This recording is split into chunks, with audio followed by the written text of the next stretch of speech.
Well, good morning everyone, and welcome to the slightly delayed sunrise safari.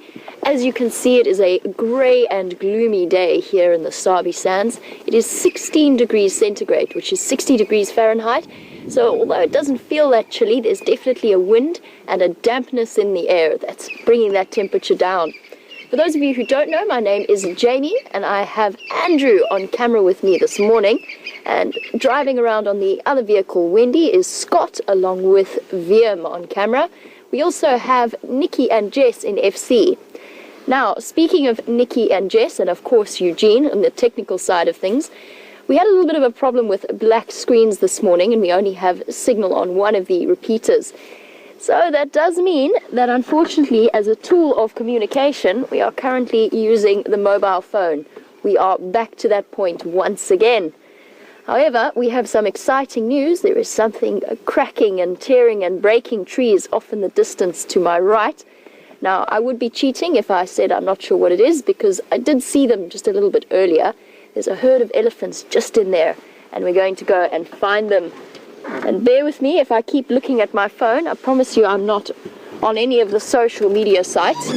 I'm just communicating with our directors.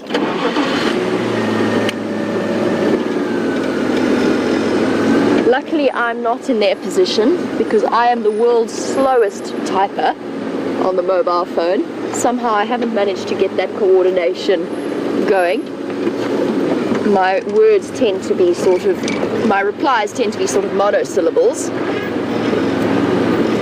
Now, let's see if we can find these elephants. Tucked away somewhere, hiding from the cold weather in the drainage line.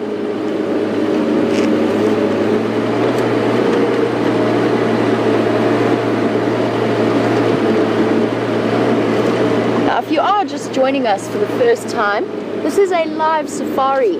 So everything you are seeing on your screen is happening right here on Djuma and Arathusa game reserves, quite possibly in the rain, although we're keeping our fingers crossed, obviously, that it isn't. And that means you never know what's going to be around the next corner. Hopefully elephants in this case. And we're also interactive, so if you do want to ask any questions or make any comments, you can do that on #SafariLive on Twitter, or you can email through to questions@wildearth.tv, and then they will be texted through to me on the mobile networks.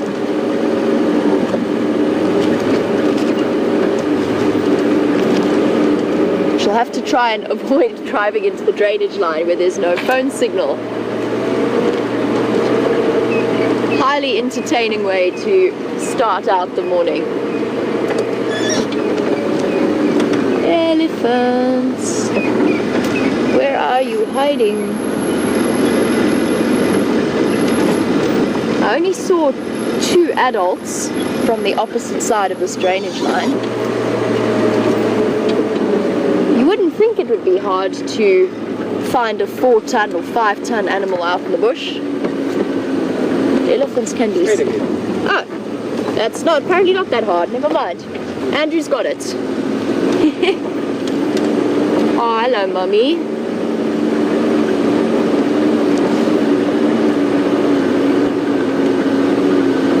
Let's make our slow and gentle approach.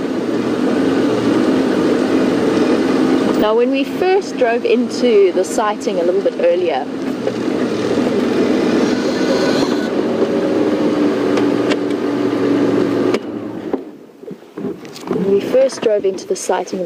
Andrew said to me, you can smell the fresh dirt where they've been digging, and that's absolutely right, you can. They're pushing in to get roots and forbs and bulbs that are under the ground that carry just that little extra bit of nutrition. And it's always fun to watch the babies do.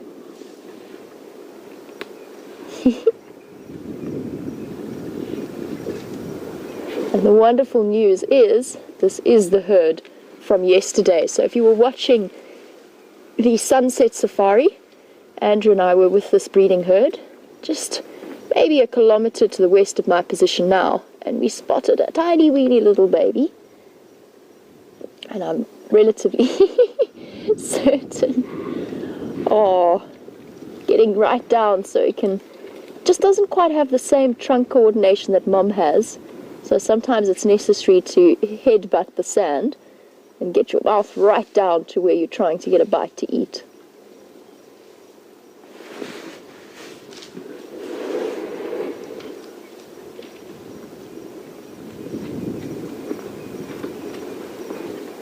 Look at the way she's using her heel to dig.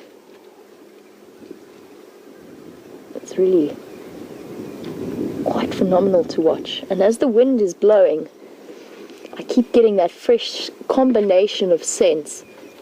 It's the grassy smell of elephant dung and then the smell of fresh damp dirt. It really is the perfect way to start the morning.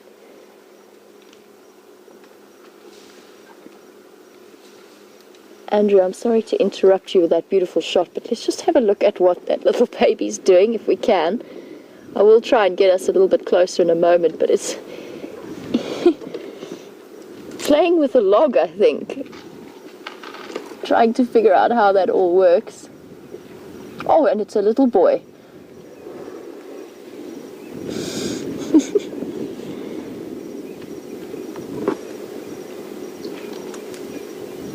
Very, very cute.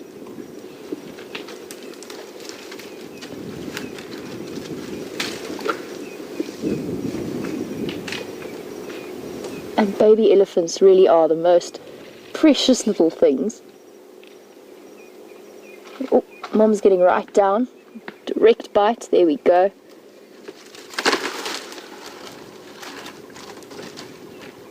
And what a wonderful way to start the morning. To sit with these precious Ellies.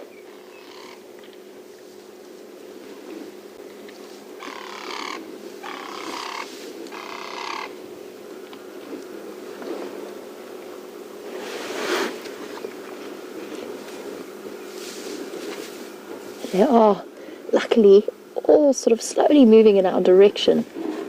Mom here is back to digging. She pushed the knob thorn out of the way, which you might have heard that big cracking sound. She's just shifted it out of the way.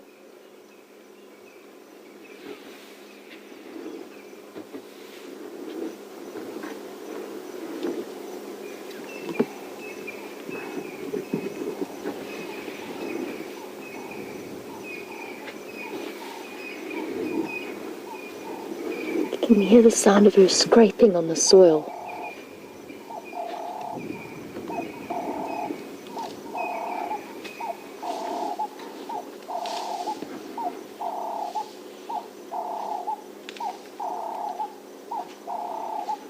That is so cool to see. Getting right into those roots that are underground. Obviously they're still carrying the highest level of nutrients. Oh, she's definitely found a root there. I heard a cracking sound. Oh, and she's broken it. Let's see if she can get it up now with her trunk. There we go. Big thick piece of root.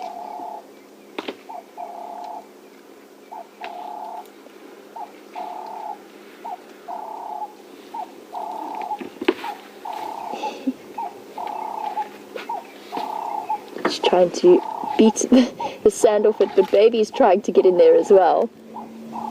Trying to snack on whatever Mom has sent through.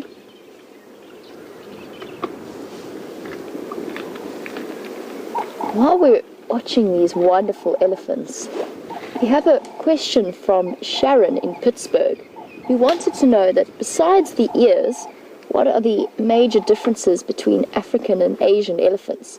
Are the trunks different too? And they are different. In fact, that's one of the most crucial points. So for those of you who aren't too sure and aren't familiar with the Asian or the African elephant differences, in the case of the Asian elephants, their ears are much, much, much smaller, and their trunks, now in African elephants they've got the two lips. In Asian elephants they've only got one lip at the top that they use to fold over. The coordination is almost exactly the same. Hello, baby.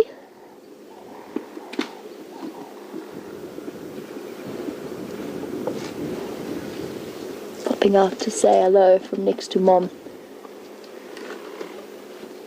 It might even be... Ooh, ooh.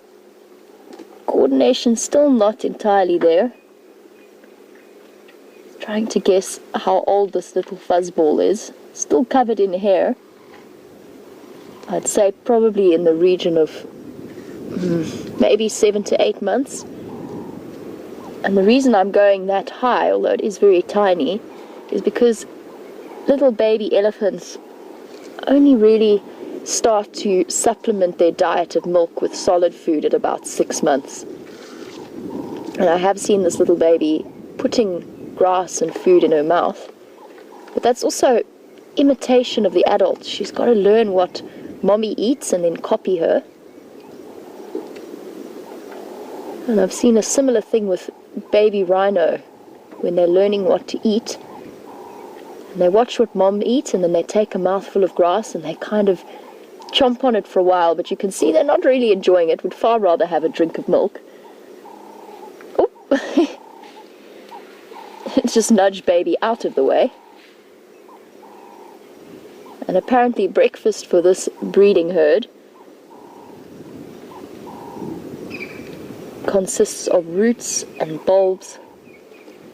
Oh, so cute.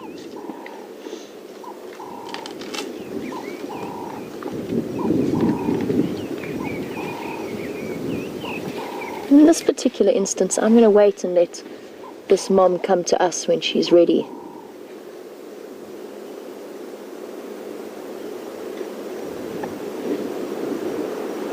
This little youngster is so young that it hasn't even quite reached the playful stage yet. Still, oh, sleepy. Oh, I was just about to say that baby elephants of that age need a lot of rest, and there you go. Quick nap time. And since they are settled there, I'm going to shift forward ever so slightly. I want to disturb baby's rest. But just before I do, I just want to have a look one more time at this female off to our left and her rather distinctive tail. This is something that Andrew first noticed a little bit earlier.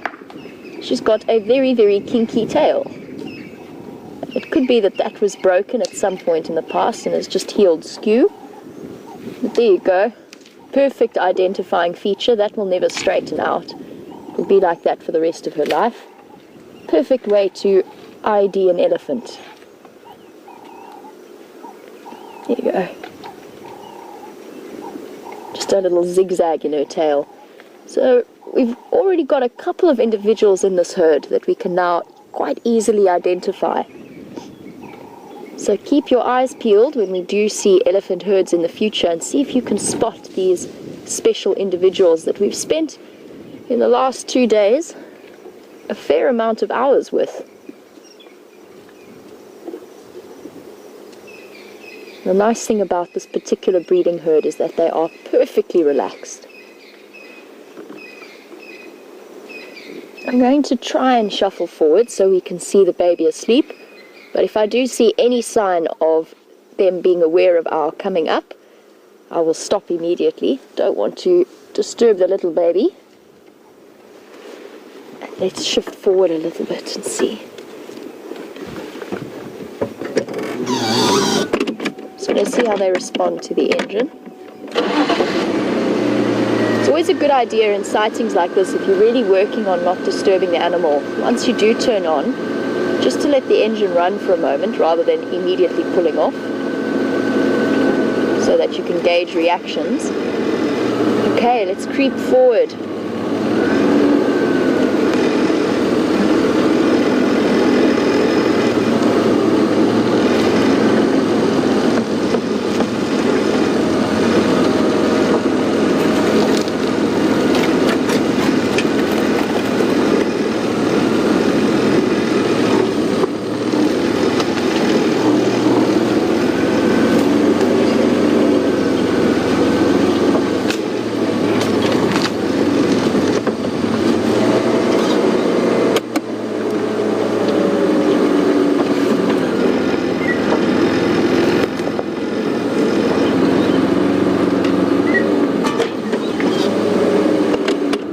actually as close as I'm comfortable getting. Let's just see if Andrew can get a bit of a shot there. It's not the clearest view, but I don't want to disturb them in any way. As Mommy is ripping up the entire root system of a plant there. She's completely dug it out. There, just behind Mommy, completely flat, is her baby, fast asleep, with just little ear twitches. Just having a nap.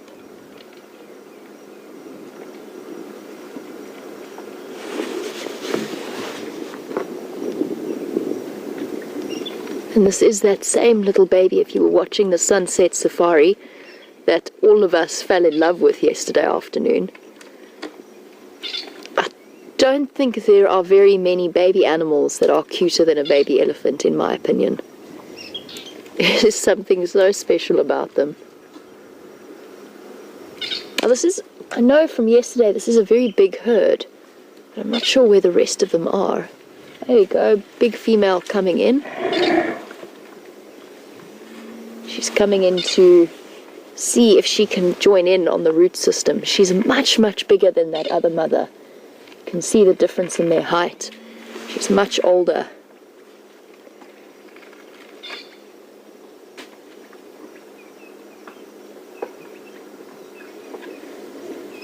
She's probably much higher up in the hierarchy of the herd. There's little Bubba, not too disturbed by the comings and goings of aunties and Mom. Mom's come and usurped her mother's position, or his mother's position. Sorry, it is a little boy.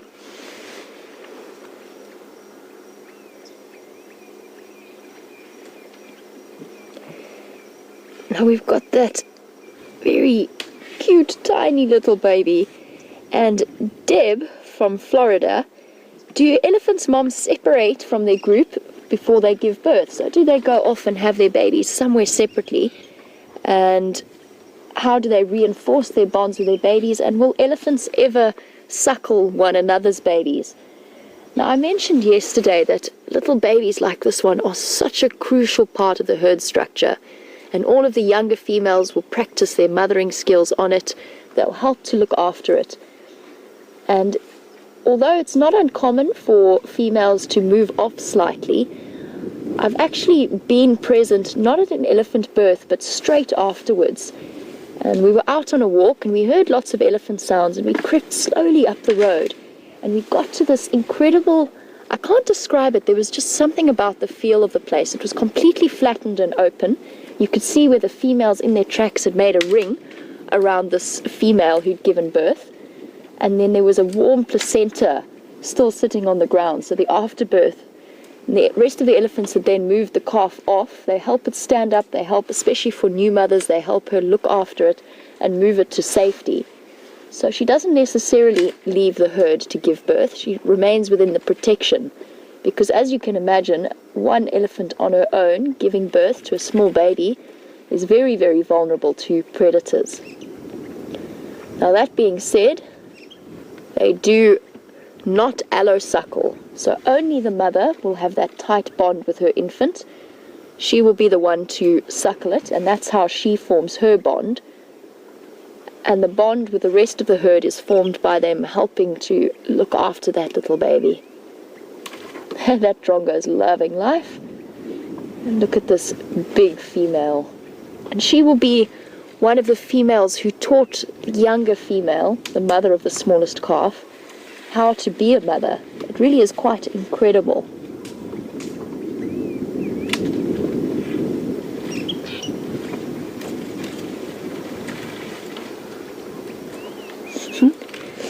And the older calf has joined in, getting into the roots. Sometimes it helps to have a mom who's a little bit bigger than the others, so that you can enjoy the fruits of another's labor, so to speak. And just in terms of size, that little baby that we're looking at now, she's probably somewhere in the region of 2 years old, 1.5 years to 2. Very, very sweet. Now I must say I'm starting to have a very soft spot for this breeding herd. They are so nice and relaxed in our presence. Relaxed enough that that baby feels completely comfortable at just going to sleep. And how amazing is it, just looking at the position of that calf now. Just think about the size of these animals. They don't exactly have side mirrors or rear view mirrors to guide them where they go, but they have the most tremendous sense of proprioception and spatial awareness. And scientists have actually studied their brains. So although she's very, very close to stepping on that little baby boy, she never would. It would never happen. They are so gentle and so aware of themselves. And that's why he feels so comfortable at just completely going to sleep. Fast asleep. He looks so peaceful, so cute. And they are just like human babies. They're doing a lot of growing and a lot of learning in a very short space of time. Need plenty of sleep. And until that calf wakes up, she's not going to go and wake that calf up. Until it wakes up, they will stand here, stand over it, and feed in this area. They're quite content to let their babies do their thing. This little one has acquired the root system that was originally dug out by the younger mother, but can't quite work out how to make its way around it. Trying to figure out a way of using his trunk to break off the branches.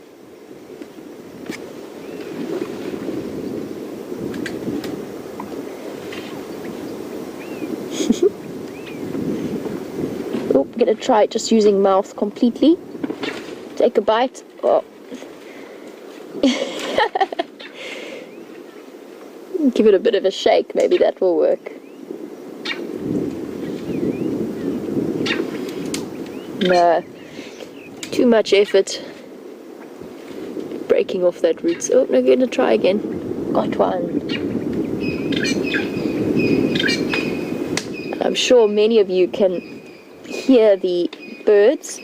The drongos are the most, or the loudest and the closest to us, and that's just because they are fluttering about catching the insects. But I've just heard a crested francolin, and Anna Maurice, you picked up on the Cape turtle dove that was calling earlier. It's actually, the birds have only just sort of woken up now. They had a bit of a lie-in on this chilly morning.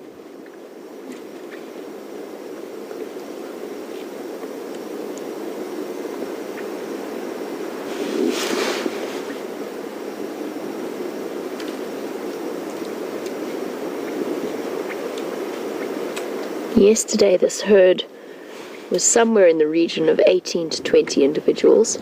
Didn't get a complete count. And where the rest of them are, I'm not too sure. They might have moved off slightly. And that these two have just remained behind so that baby can have a rest.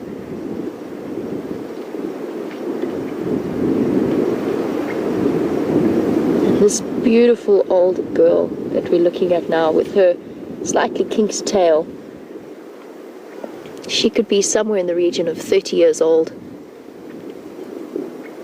maybe even older, and it's her experience that's going to teach the younger mother how to raise her baby.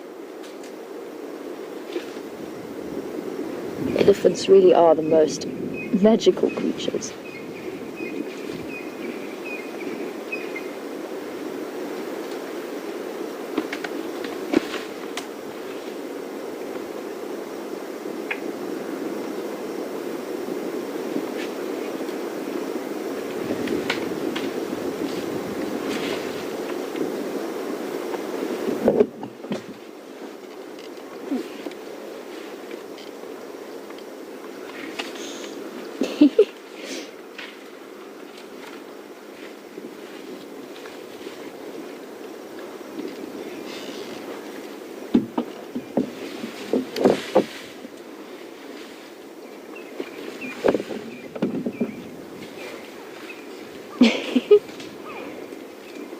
Look at her digging away there. Oh, kicking away to get those roots loose.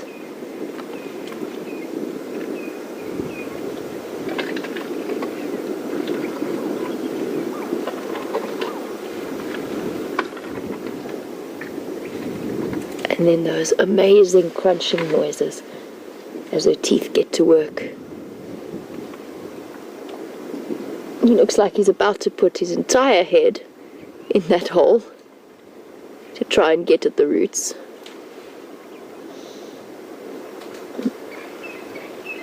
Amazing how tolerant Mommy is being of that intrusion.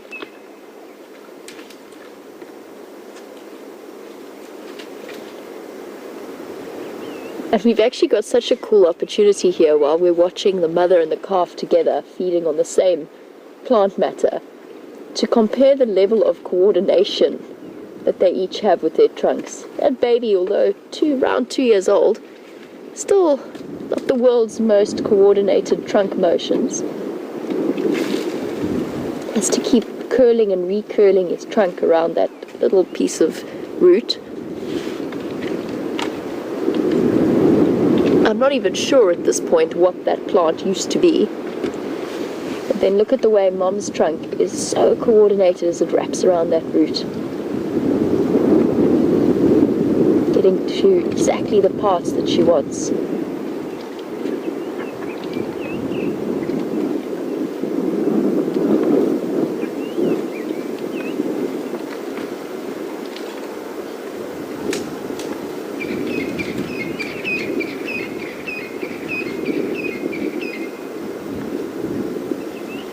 It's amazing to think that this kind of... Look how carefully Mom backed towards her calf. Just checking up, making sure everything's okay. Oh.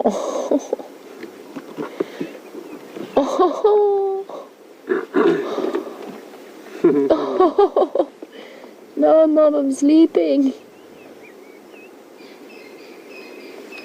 That is too precious.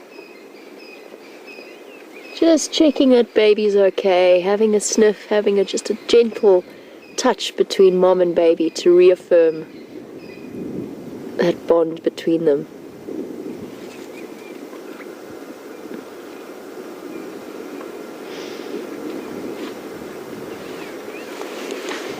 You absolutely cannot help but feel such warmth and affection for a group of elephants like this, when the love between them and the bonds between them are so clear.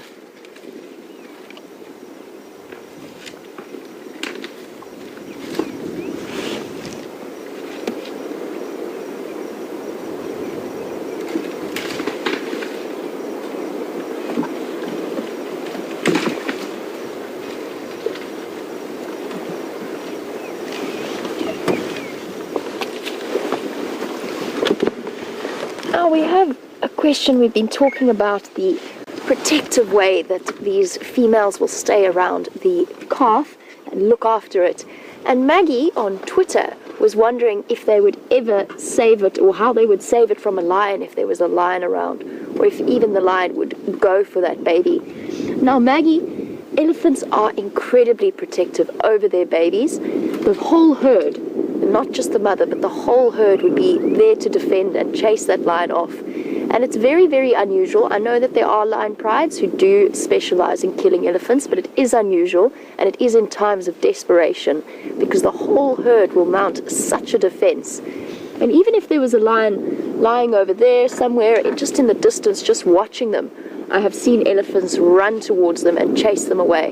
And what they'll do is they'll herd the babies into the middle of the herd and form a protective ring with all of them. The mother will stay close to her baby, and the rest of the big females will form a nice big ring around them.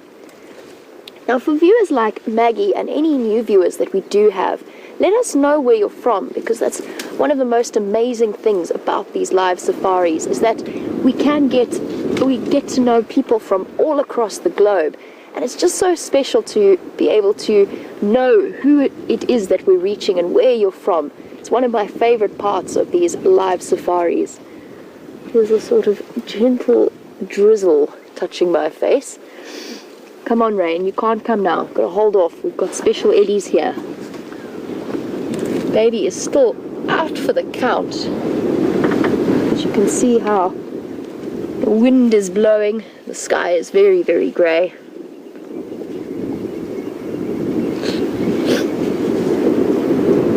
And if you are a new viewer and you do have any questions or comments that you'd like to make, please send them through and please let us know if you are watching for the first time.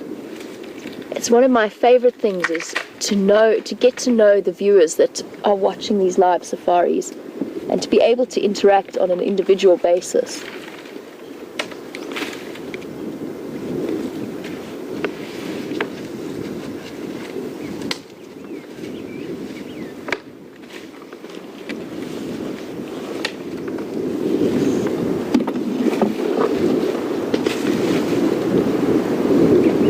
Now this larger calf, that's sort of 2 years old with Big Mommy, is much more energetic than the little baby that's off to the right. And Lynn, you've picked up, or you've said that this is the longest that you've ever seen a baby elephant sleep for. And it could be because it's one of the youngest you've ever seen, and we do have this wonderful opportunity. This is a special moment to have elephants so relaxed that this elephant baby feels comfortable enough to sleep. It's not uncommon at all. They can spend up to an hour asleep like this, although that would be a fairly unusual situation. There you go. The older calf has come to investigate around it. No, I think just feeding on the other side. I thought maybe it was going to go up and have a sniff. Not it, sorry, she. The older calf is a she. And look how fast asleep. So Lynn, this is a very special moment. And it could be just because they do feel so comfortable with us.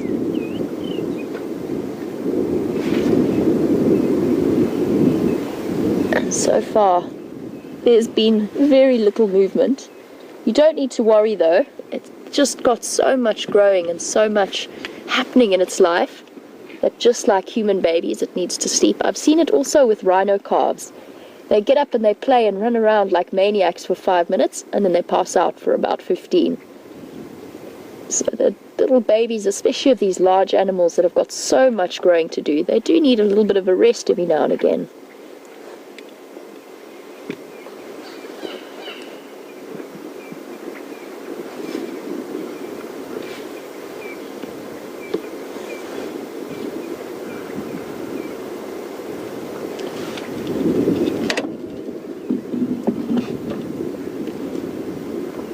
It all tucked up against the cold, and Rena has pointed out that it looks almost like that little calf is lying in the fetal position, and it does. That's exactly how it would look.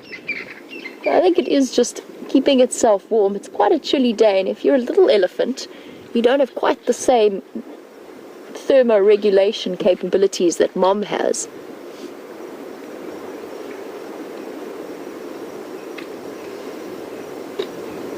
How special is this? That this is happening right here. With the wind howling and the elephants chomping. Really wonderful way. I don't think it gets better. I don't think there is a better way to start the morning than this.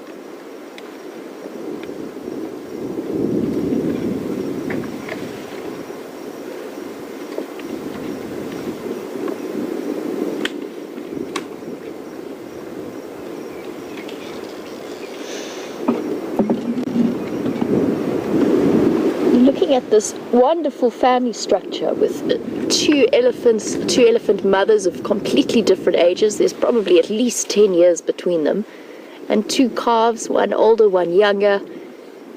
And Lucy from South Bend, Indiana, you were wondering how long this young baby will stay with its mother. And there's two different answers to that question. Because it is a male calf, first of all, it's going to remain inseparable from its mother. Both males and females will be inseparable for the first 2 or 3 years of their lives until the next calf is born. So at around 3.5, 4, the mother's going to have another calf, and then she will not separate herself from her first baby, but just maybe push it away slightly. And then after that, she will still remain bonded to it as it grows up in the herd. If it was a female calf, it would stay with mom for the rest of its life. So it would live out its days in the same herd that it was born into and grow up to learn from its mom. Mom would be around when it has its first calf. Really, really special family arrangement. And it's important to remember that this little baby not only has mom here, but is related to every single member of this herd. So it's got a giant family looking after it. But because it is a little male, its time here is slightly more limited. It's going to spend the first 10 years of its life being very much attached to the herd, playing with other herd members and other young males that are a similar age. And then once he reaches this sort of age between 12 to 15, which is when young males reach their sexual maturity, then it is quite a sad moment where the herd starts to push him right to the fringes. The females become less tolerant of his presence, and eventually he will turn around and head off on his own, probably find other young bulls of the same age who've been separated from their herds, and they'll form little bachelor groups until they reach the age where they can start competing for mating opportunities. But this little boy has still got another 12 to 15 years to go. Oh, she's waking him up. It's time to go. That was so sweet. Come on, little one. Up you get. Just a gentle nudge. Oh, and his legs are all unstable because he's been sleeping.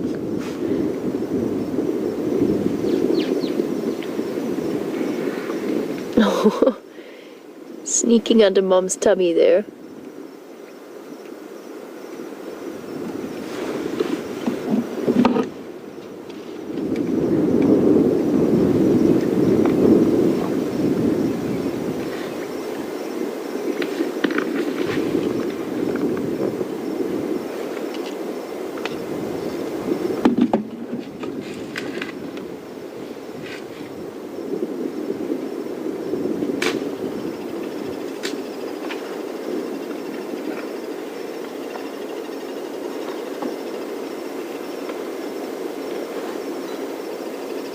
Oh, saying hello to a cousin there.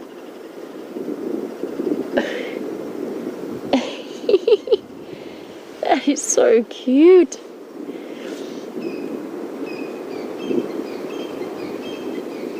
And Lois, you are absolutely right. We've had the most amazing opportunities for screenshots this morning. Our Ellies are slowly moving off away from us, but what a special time we have spent with them. And I'm going to try and stay with them as long as they stay in the open. I mentioned yesterday that I won't be with a herd with a baby as young as this. I definitely won't be making too much noise by crashing through the bush and trying to follow them. It will only upset them. But we have had an amazing moment with this little fuzzball who's looks like he's currently chasing the older calf. So cute. But what a special way to start off our morning with a wonderful Ellie herd. And I wonder what it is that was communicated between those two adults, that it was time to move off. The older one shifted off, and then the younger mother woke her calf up, and they all moved off together as a group.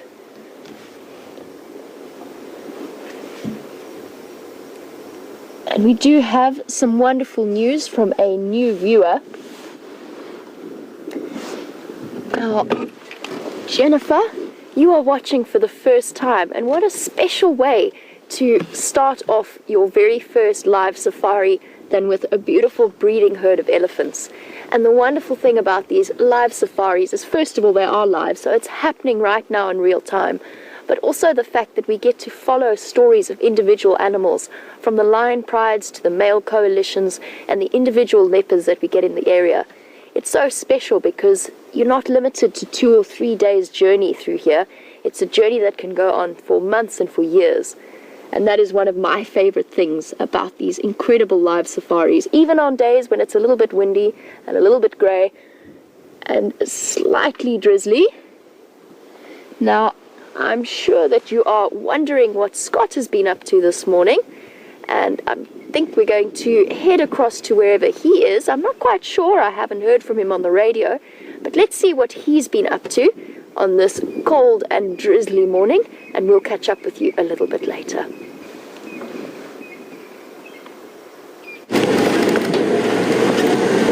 Good morning everyone, and welcome on board with myself Scott and Jeandré on camera. We have just finished a little off-roading mission in the hope that we would find a lioness that Andrew, one of the other guides, had tracked and found on foot.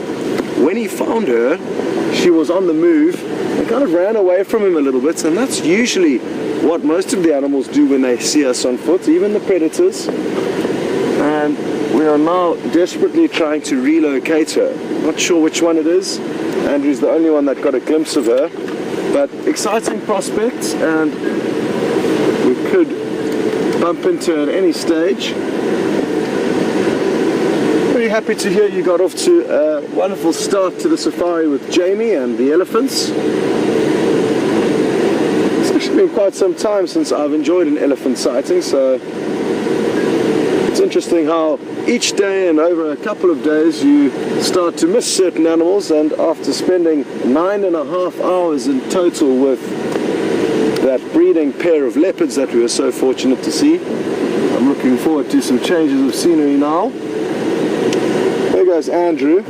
He's the individual who skillfully found the tracks, followed them, and found the lion on foot. And as we got back to as we saw his vehicle parked on the side of the road, we realized that his guests had been abandoned by him to go off tracking.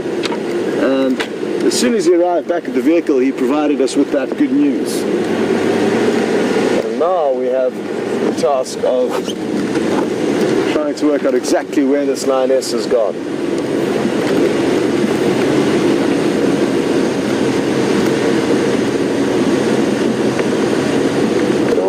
Also reports of a male cheetah heading towards Djuma from Sibambili from our west, and that was late last night. And we've checked the boundary, checked all the likely areas where it would have crossed in, and no clear sign of it coming across. So didn't have any luck there, but still certainly good prospects. It's been quite some time since we've seen cheetah. I've just had another report on the radio. A pack of 15 wild dogs have just successfully killed an impala, but sadly it's on an area where we cannot go. It's to the north of us on Buffelshoek. And interestingly enough, it's a pack of 15 wild dog, 12 of which are 3-month-old pups, probably maybe even just slightly older than 3 months now. And before the denning season, which was in March, we used to see that same pack of 5 wild dogs. Jeandré just has to give the screen a bit of TLC due to the drizzle that we're driving through. Thanks, Jeandré. So, as I was saying though, before that pack moved off to den in the Manyeleti, they were called the Investec pack, and they still are, and it was 5 adults, and we saw them a handful of times, and now they are only 3 adults, sadly. 1 adult they presume to have been killed by a snake, and they think it was either a vine snake or a boomslang. And the reason why I'm guessing they think it was that snake is the dog must have been bleeding profusely. Those 2 snakes have got hemotoxic venom, so it attacks your blood cells. The other dog just went off hunting one day and never returned, so they're not sure how 2 of the adults were killed, but now it's just 3 adults raising those remaining 12 pups. And let's hope that they continue slowly making their way further south, and it shouldn't be long until we get to see them. I think if we do have any wind of them being on the property, we'll be sure to get our new drone up into the air to follow the chase from a bird's eye view. It'll be a great way to follow wild dogs hunting. Weather's not looking too promising, and if it does get much stronger, we are going to have to call the safari off. So that's just a prior warning. We obviously hopefully won't do that and we'll stay out as long as possible, but we are sitting very exposed on these vehicles with lots of technical equipment. There goes Andrew again. Perfect, Andrew. We'll go around this way. All right, good. Shame the poor guy. I mean, imagine you find tracks, you follow them, which is incredibly difficult. You find the animal, huge joy, and then you can't find it to show your guests. So that's the predicament poor old Andrew's in.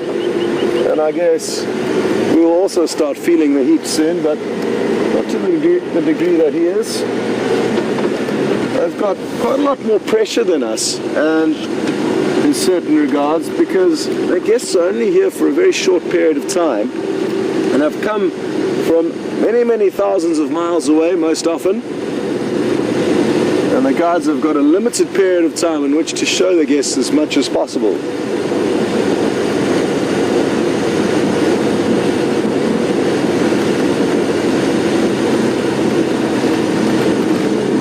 I'm guessing it's probably the Inkuhuma lioness that Andrew did find. It would make the most sense. He only saw one, and there haven't been too many other single lioness running around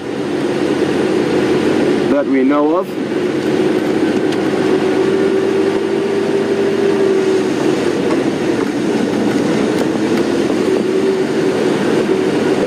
Start checking very carefully for tracks on the road here, in the hope that we can establish what happened to Tingana and Kwatile, the two leopards that we were privileged to see mating for 3 consecutive drives. And the general direction was bringing them towards where we are now. And even if we just get some idea from the tracks of whether they are still mating or were still mating by the time they crossed out of our property, or whether or not they had actually split up, which is what I'm guessing. I think that Tingana, as well as Kwatile, had enough of one another by the end of yesterday evening. But it would be great if we could get some clarity on that, and the tracks could certainly provide us with that information. Tricky conditions though for tracking because of this overcast weather. The flat light doesn't make it easy to see the tracks.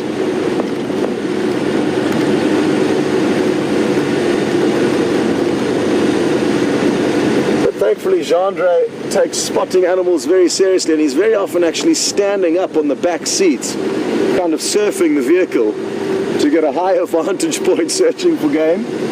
So that's something that you guys don't get to see, but it is happening.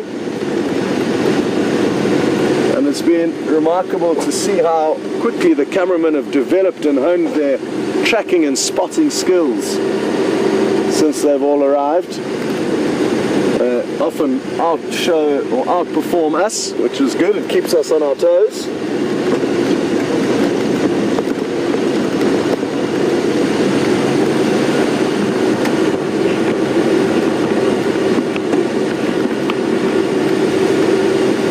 Don't have any further luck by the time we get to Philemon's cut line, which is the next junction up ahead of us. What we will do is we'll probably turn around and drive back the exact same way we came.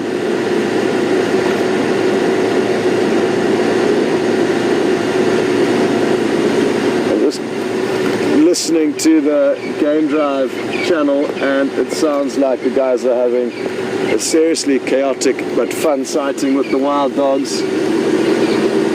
They lose them, they find them, they lose them, they find them, and they move incredibly quickly, wild dog, when just getting from A to B. They very seldom walk down a road, they are always trotting, and it sounds like they're on the hunt, so they'll be bombshelling and scattering in all directions, chasing prey.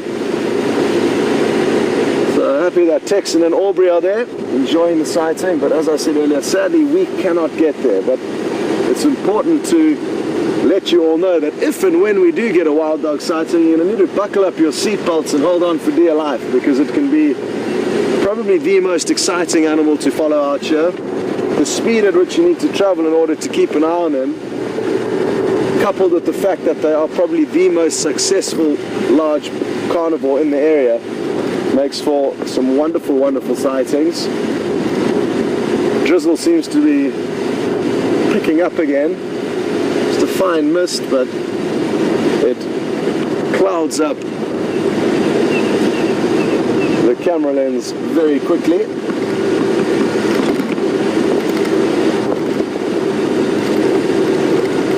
Just going to have a quick chat with Jamie and let her know exactly what's going on. Jamie for Scott.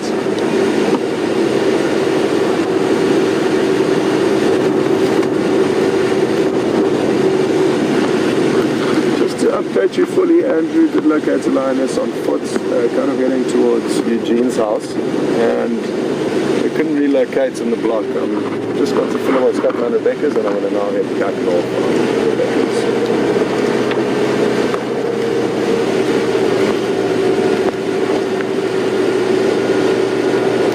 Go ahead.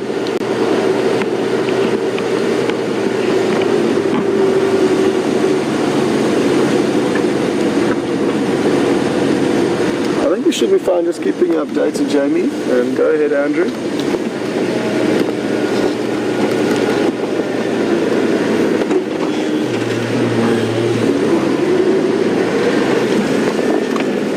Oh no, sorry, just checking. I'm going to come back north towards Ballanati's for Fullerman's back line. Okay. I think I may have just smelled some buttered popcorn. And even though a bowl of buttered popcorn would be delicious now, that's not what I'm hoping for. I'm guessing what we're going to find is some leopard tracks.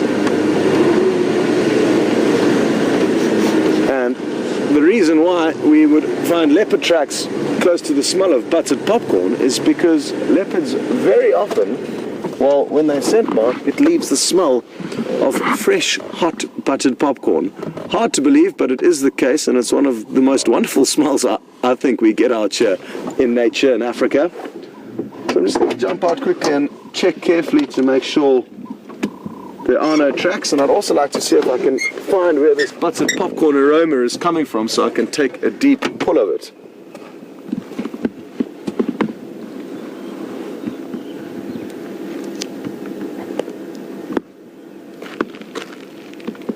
So what I'm doing is I'm using my flashlights to simulate the sun and the effect the sun would have on tracks.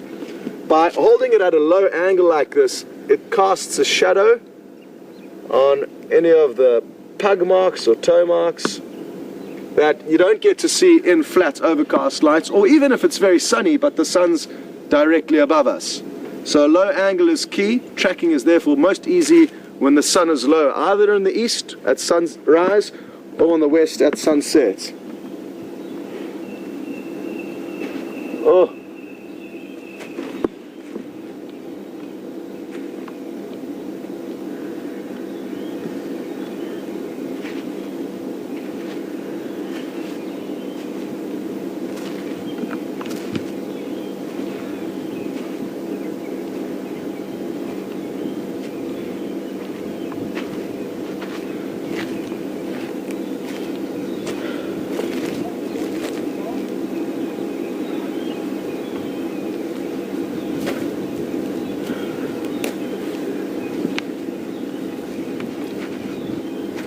Can't seem to work out where the smell came from, and maybe I was just dreaming. I also can't see any tracks at the outset. So, false alarm. Just want to check quickly though on this side of the road. The road's a little bit smoother and easier to see tracks.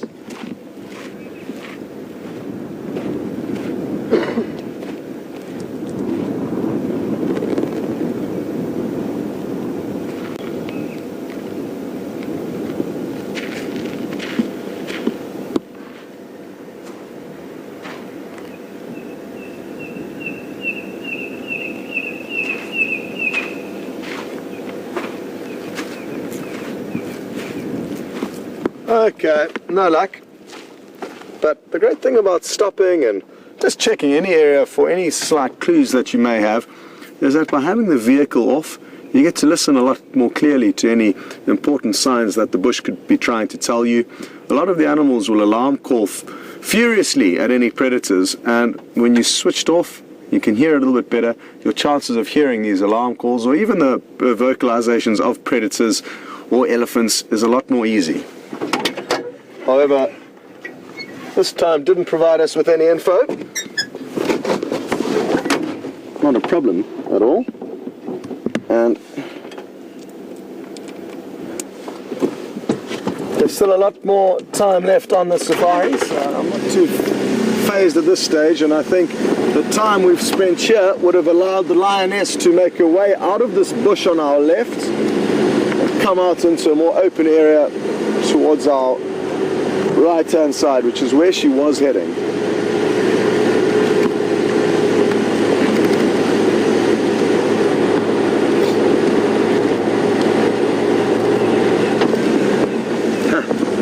Well, we've just got a great comment through from Dan, and he sent it through on Twitter with using the hashtag Safari Live.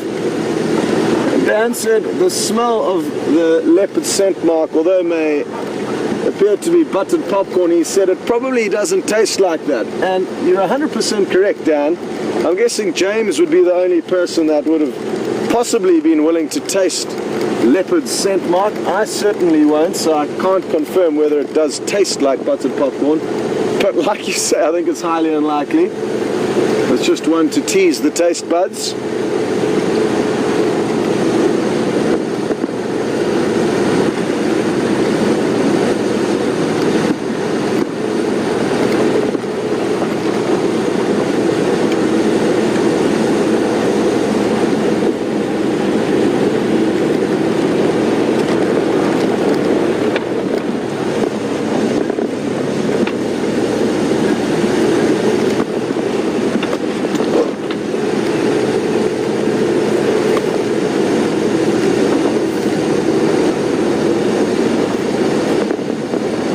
Good morning to Chris in Colorado, and what a wonderful place that is. Whereabouts in Colorado? I've spent a little bit of time there in a fairy tale town called Aspen, which I'm sure you're well aware of.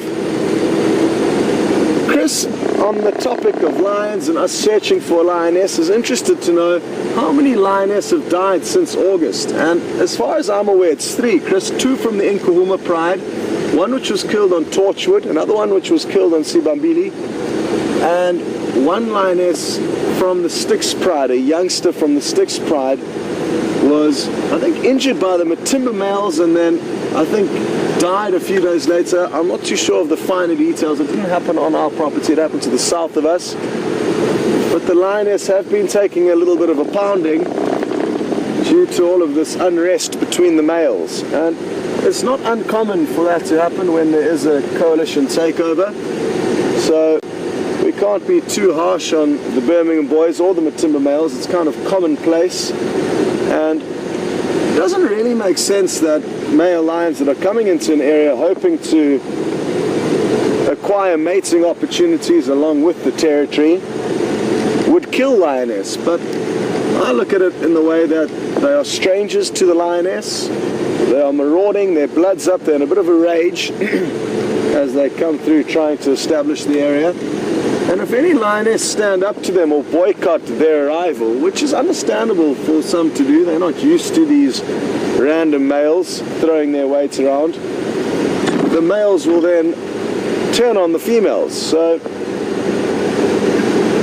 there's no conclusive and definitive answer as to why they do it. It's certainly interesting that it does happen. Just gonna make sure I didn't see some of the tracks crossing the road. I don't think I did. No.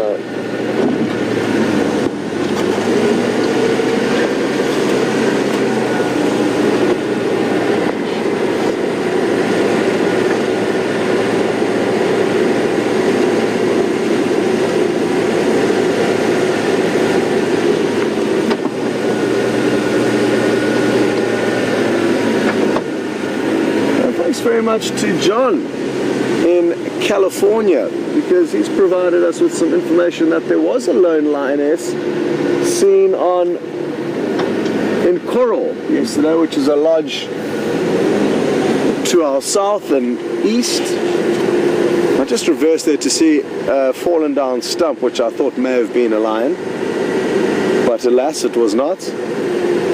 So thanks, John. And he also mentioned that he thinks it was one of the Styx lioness. That would make sense. They do spend more time on Nkoro to the south of us than up here. At least for the time being, that's the case.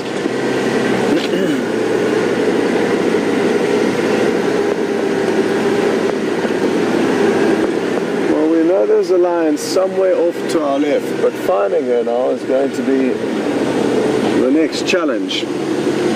From where Andrew did see her, we both drove off-road in the direction that she was moving in, but it's an incredibly thick block, and we could have driven past her just by a few meters, and if she had been lying down, there would have been very little chance of us seeing her.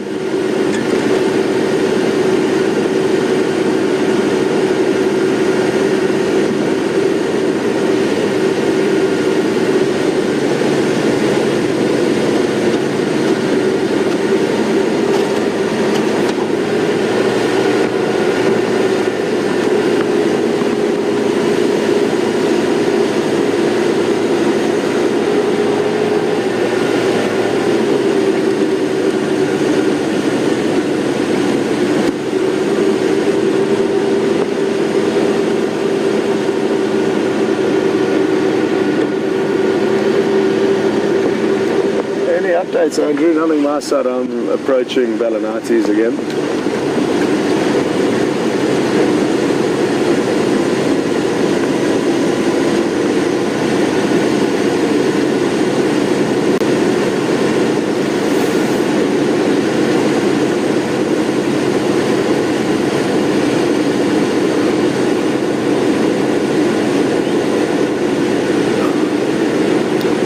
Sorry, Andrew, that's not good luck.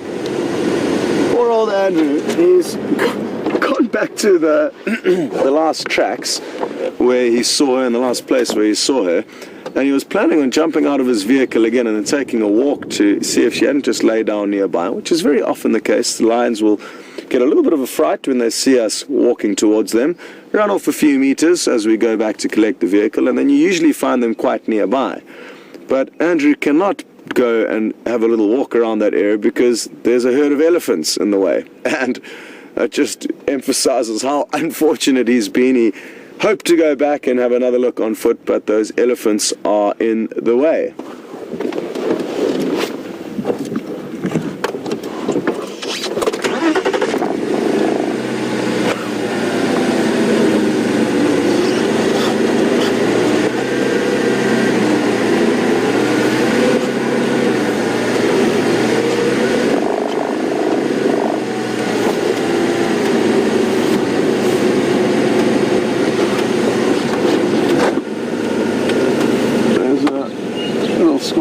Burrow down to our left, but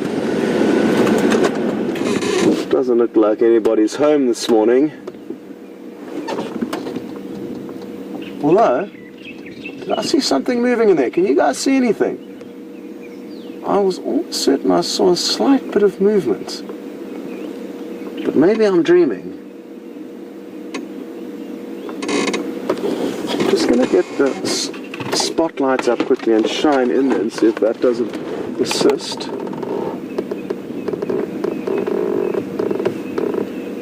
No, maybe I was dreaming. This was a scorpion burrow that VM miraculously spotted a few mornings ago, and it's a burrowing scorpion that clearly lives underground in a burrow. But there's a multitude of different scorpions that live in different habitats. We actually came back the same night that VM found this scorpion and had a look in surrounding dead trees, and actually managed to find a scorpion in this dead tree that's right behind me here. And with a UV torch or black light, they fluoresce and glow like a toy. But that has to be done at night, so we can't go scorpion hunting right now. If there was a rocky outcrop, then we would be in luck, because you get scorpions that like to live in these rocky outcrops on rock, on top of rock. And obviously you can pick up their home, have a look at them, and then place their home back down without causing any damage to them. So those are the best environments within which to look for scorpions. A lot of the scorpions that dwell in trees live in the cracks and old cavities in trees, and therefore to get at them you'd have to pry open their home. Which is the last thing we'd want to do, leave a scorpion homeless on the streets.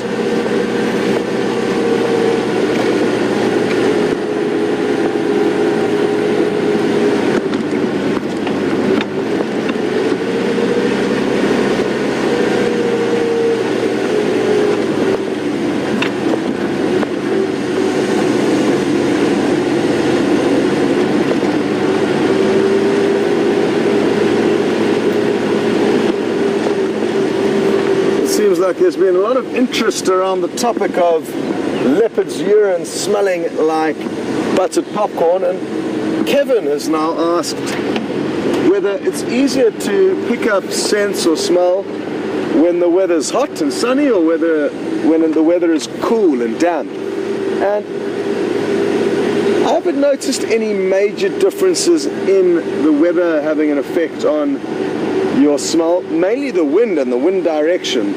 If the wind is still, it allows the scent to waft, whereas if it's very windy, you wouldn't believe it.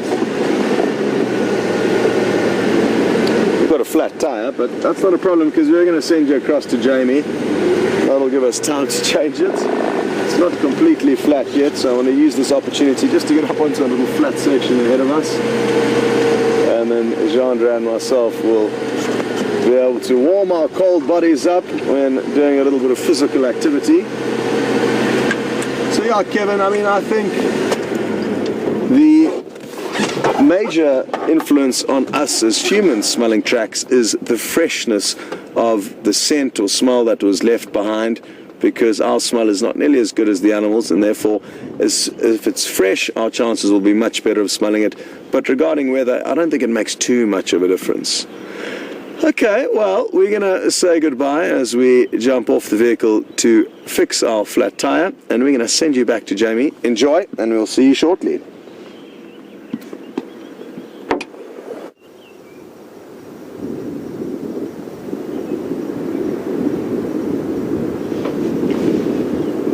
Welcome back. And poor Scott with his slow puncture flat tire. Does happen out here. I'm actually surprised it doesn't happen more often to us, considering where we drive and some of the thorns that we drive over. And just speaking of thorns, I've spotted a nest tucked away in a perfect position, right in a buffalo thorn tree. Now, I'm not too sure what kind of bird nest this is or who it belongs to. My original thought was some kind of shrike, and I think I might stick with that, just because it is tucked away in the tree. It's not one of the helmet shrikes, because they tend to wrap things with spider webs as well. It's not quite complete just yet, but whichever bird this is has picked a perfect position to tuck away a nest. Now, this particular tree has some seriously vicious and uncomfortable thorns, and I think any threat to the nest, any kind of raptor like a harrier hawk, would definitely be thinking twice about getting in there and having a go at the chicks or the eggs. Now, I'm not too sure which nest this is, and I have to confess that. But if you have any suggestions or any thoughts as to what it might be, you can send those through to #SafariLive on Twitter, or you can email through to questions@wildearth.tv. I'm going to, a little bit later, I'll page through my bird book and try and think of the various options. I'm going through the various families in my head. Can't quite work it out. It's got to be a fairly small bird, because it's got to be able to coordinate its way in and out of those thorns to build up that nest. I'm just busy crossing off the different options, and hopefully by process of elimination, we can work this one out. But I have another question for you, and another unknown thing was a bug or an insect that I found on my lap this morning. I popped him on my hat and promptly forgot about it, But let's just have a look at how beautiful this little bug is. It really is quite fascinating. It's got almost a camo type coloration to it. Just shift my arm around a little bit. I'm just going to angle it slightly so you can see the patterns on the side. It's got wings, although it hasn't flown off in any direction since I plucked it off my leg. And that's probably because it is a bit cold and a bit damp, and this seems to be the safest place to hide. I don't have my insect book with me, so I'm going to pose this as another question to you. What type of bug is this? Just trying to have a look to see if these are wings. It does look like wings. But it really is a beautiful little creature, whatever it is. Perfectly camouflaged. Amazing to see. Lots of unknown things happening out here in the cold and windy day. Now, I'm sure you're wondering why it is that we are looking at birds' nest and bugs when we were with an elephant herd. And I know, Halal, you really wanted to head back to the Ellies. Just to give you guys an update, they moved into a very thick block. And I mentioned before that with a very young baby like that, this herd was so perfectly and beautifully relaxed with us that I definitely wasn't going to in any way jeopardize that by trying to follow them through the block, making noise, scraping bushes. It just would have upset them and unsettled them, especially with the weather being as it is. It's windy, it's cloudy. That tends to unsettle most of the animals out here. So that's why we didn't head across. And that's why we're now playing guessing games, both with a nest and with the strange and mysterious camo insect that I found on my leg and is now sitting on my hat, trying to shelter from the wind and probably hoping that I don't release it into the wild on this cold and wet day. If you have any guesses that you'd like to send through as to what they might be, you do have access to the internet, so have a look on there and let's see if we can puzzle this out together. And you can send those answers through to #SafariLive on Twitter, or we can email through to questions@wildearth.tv. So we've got a nest and a bug and an open road. Let's head out and see what's hiding around the corner.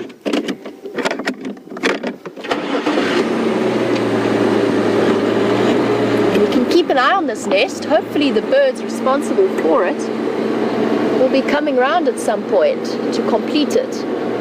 It is cup-shaped, which also gives us a hint.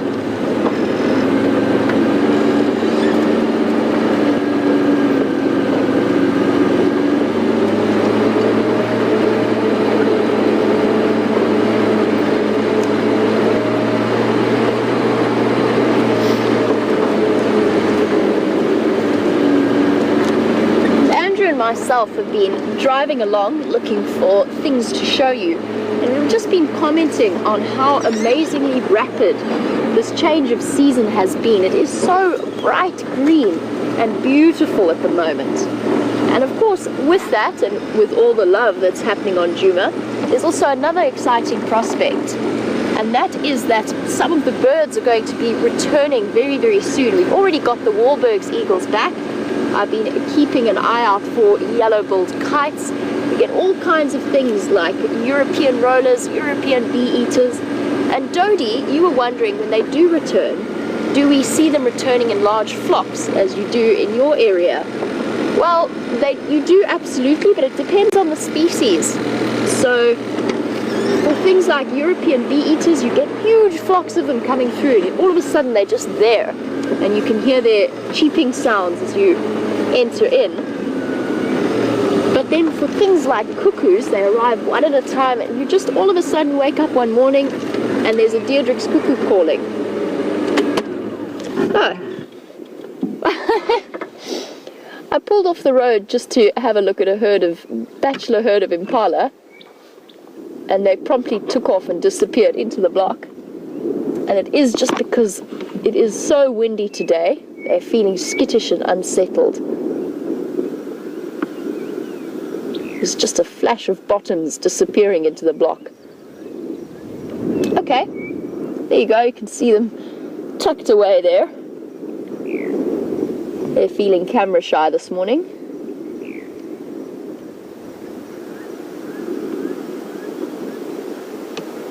But yes, the return of the birds is always incredibly exciting.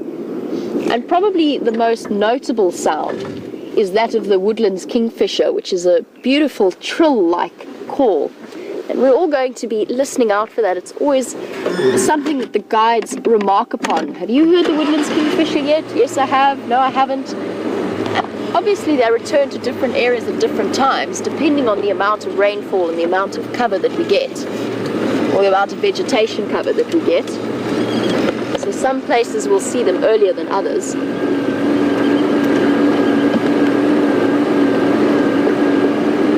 Now, it is drizzling a little bit, so every now and again Andrew is going to have to act as our windscreen wiper for our lens.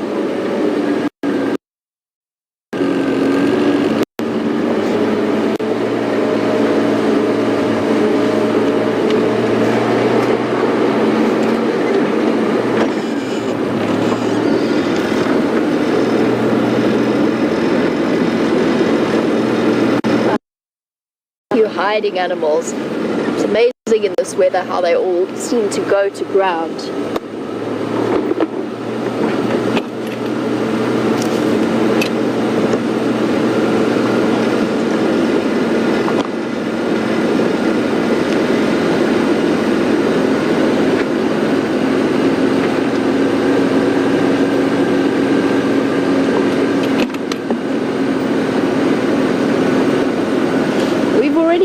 Our wonderful viewers sending through suggestions as to what our mystery camo bug might be, and Jeffrey suggested that it looks like a moth, and that could well be. It does have those very soft looking wings.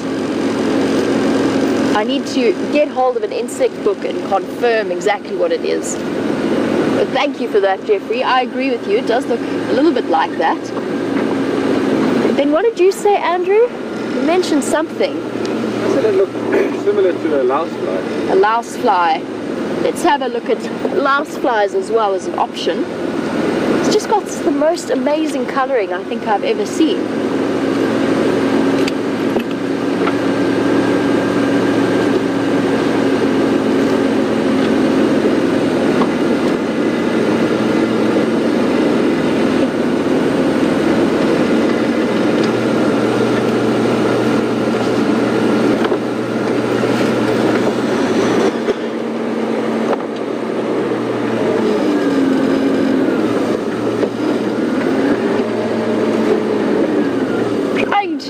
Up on these impala ever so carefully since our last lot disappeared off before we had a chance to look at them. Let me try and stop here just because they are all so skittish.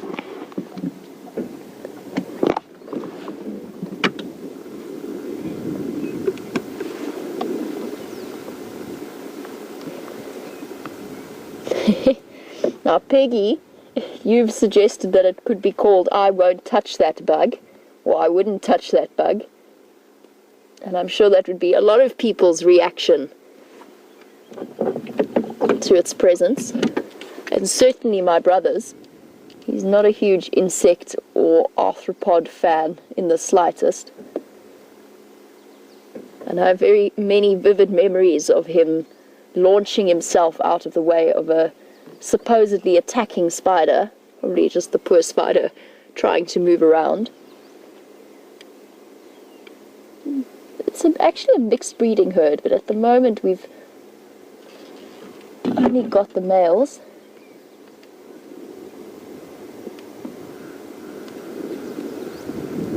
You can see how fluffed up and dark red they are.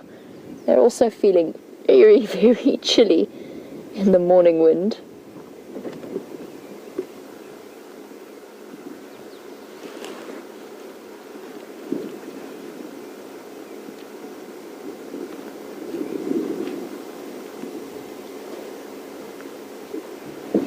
Nibbling away, having some breakfast.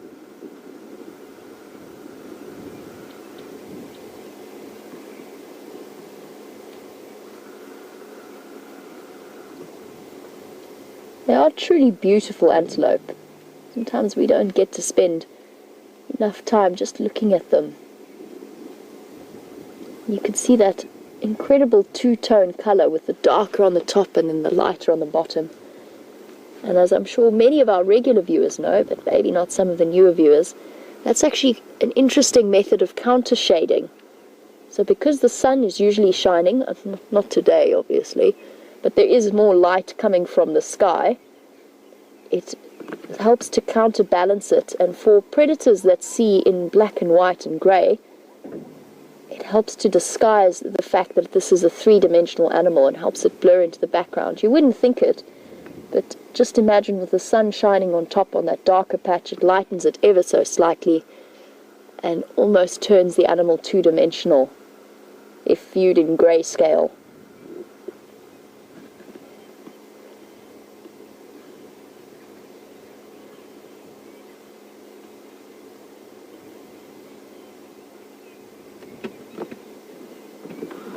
Nope, too far from the herd. Wait for me, wait for me.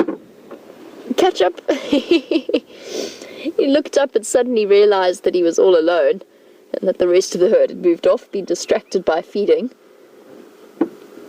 And you don't want to be an impala on your own.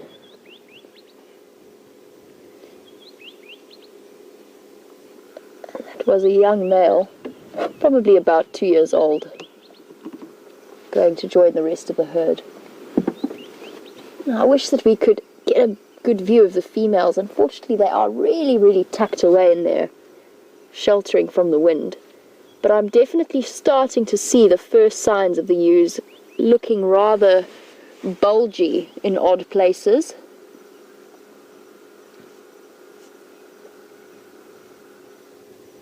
And there's just signs of spring absolutely everywhere. It's like looking at a different area from last week to this week.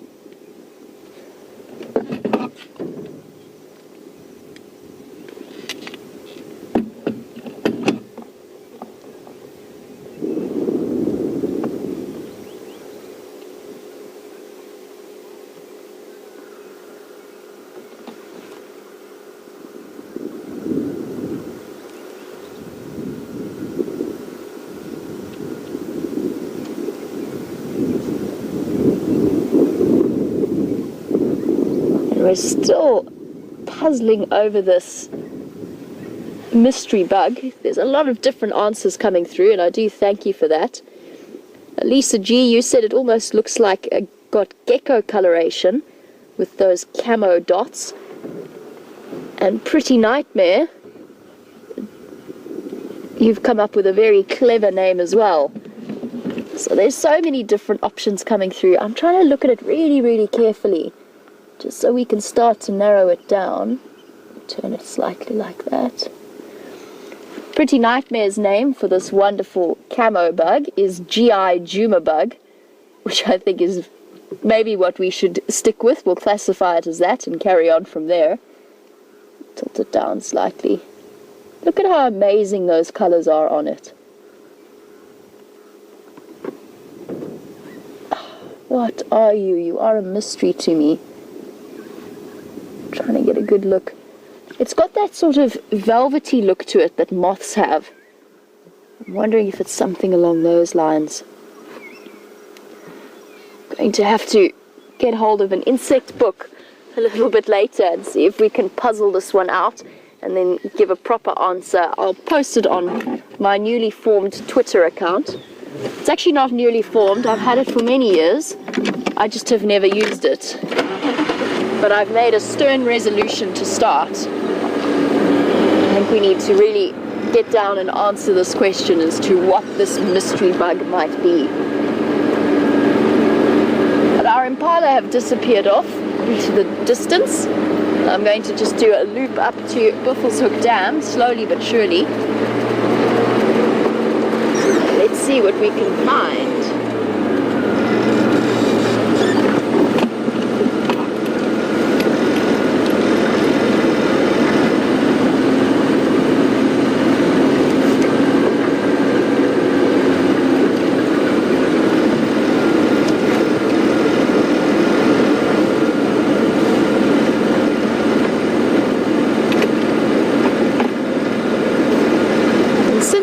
The subject of mysteries, you'll remember back to that bird nest.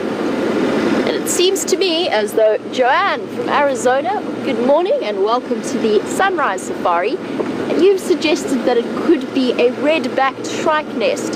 So you and I are on a similar wavelength. I also thought shrike, but one of the smaller shrike species. And I think you might be right.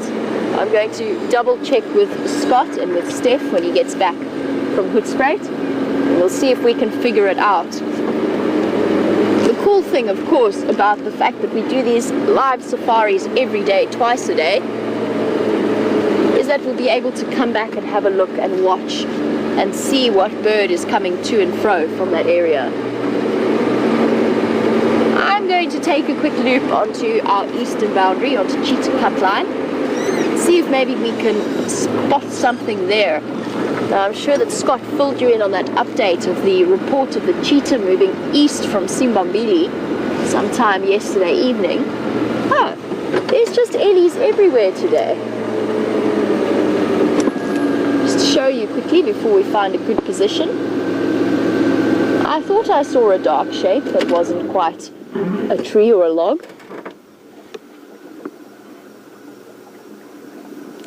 Seems to be an elephant-filled morning.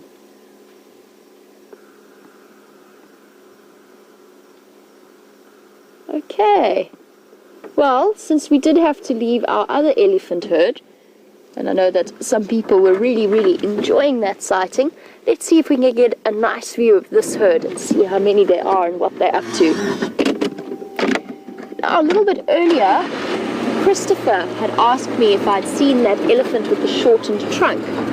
Now, for those of you who might be new viewers, a couple of weeks ago I saw an elephant with a short trunk that was possibly an old snare injury, most likely an old snare injury, that had healed up completely. But you could see how she had to work a little bit harder to wrap her trunk around things.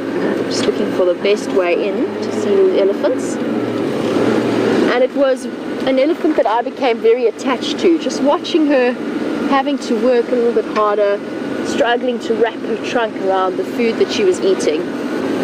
And Christopher, you were wondering if I've seen her again, or if I found a name for her, because I did mention that I was rather attached to her. And the answer to that is I actually haven't seen her since that day. She was with her young calf and then probably a slightly older daughter. Just finding a nice way in. And by nice, I'm largely meaning to try and avoid knocking Andrew out with a branch. I feel like I did a lot of that yesterday.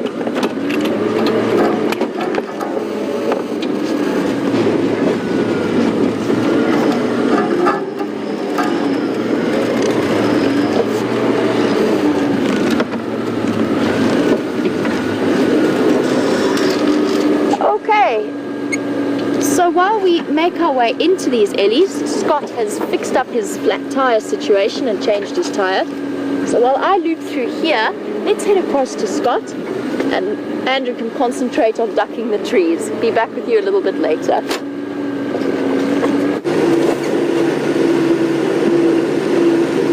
Welcome back, and we are trying to drive around backwards to see if that helps our search for the lioness. We've been going forwards with no luck, so we are hoping this method may change things. I'm only kidding. About 100 meters up ahead of us there was where Andrew returned to his vehicle, and he said the lion was just slightly further to the north and west of him. Just come back into this area. I can't see any sign of the elephants that he saw here. It's very thick bush, as Jeandré is showing you guys now. And I just thought I'd come back here, stop and listen for a few moments, and potentially go for another short walk to look for her.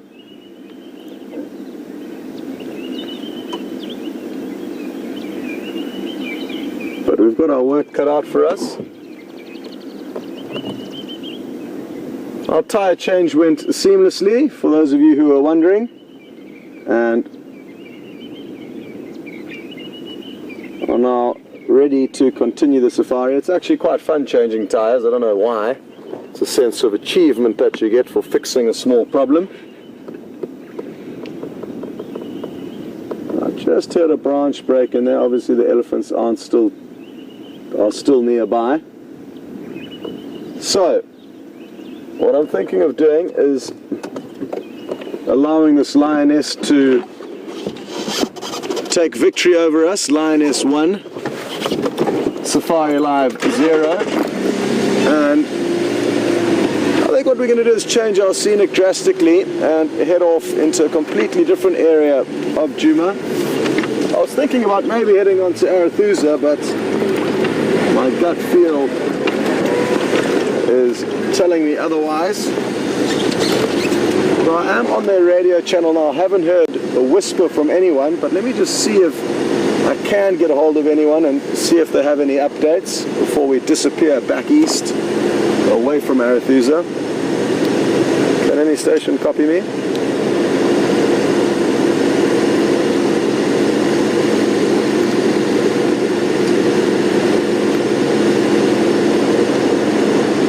No surprises here that nobody can copy me. In this day and age, it baffles me that the radios are proving to be such a problem for us, considering the feats that technology have overcome and man has overcome regarding technology. The radios in this neck of the woods are one of our biggest technological failures, so no explanation for that, but it's important for you guys to understand that we do battle to communicate with people, and it's not that we're avoiding sightings on Arathusa that you guys may hear of, it's simply that we don't know that they're happening.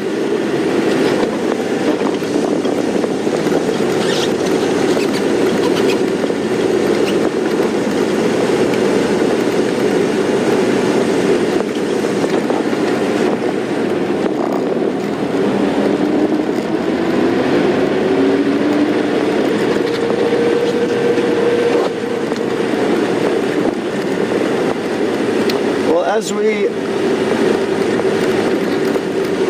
head off towards Buffelshoek Dam, which is quite some way from here, but I don't think anyone's really searched that northeastern corner of Djuma yet, we can thankfully send you across back to Jamie, who's got into a better position with that herd of elephants, and we'll hopefully have some kind of an update for you guys a little bit later.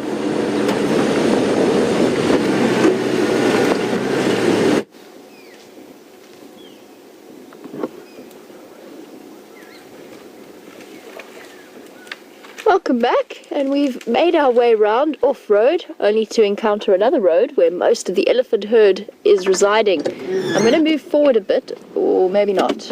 Let's see. There's 2 young bulls fighting ahead of us, and they've been sparring. It's just play fighting, and I'd love to get a nice view of them. But the trick with young sparring bulls is to remember that if one of them feels like he's losing, he might come to try and show us how big he is, not in a threatening way, just in a playful kind of approach.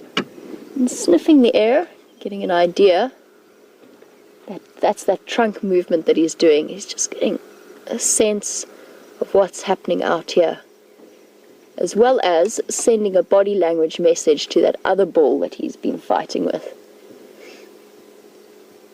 What are you thinking? There you go, he's going to turn around and start pushing against the other bull. Let's move forward and catch them in the act.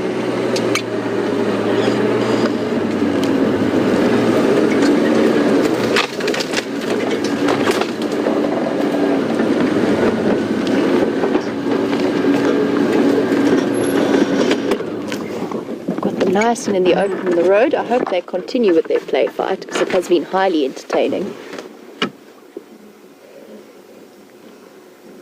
It just seems to be one of those mornings where we spend a lot of time with elephants, which I'm definitely not complaining about. Come on, you two. You're not done playing yet.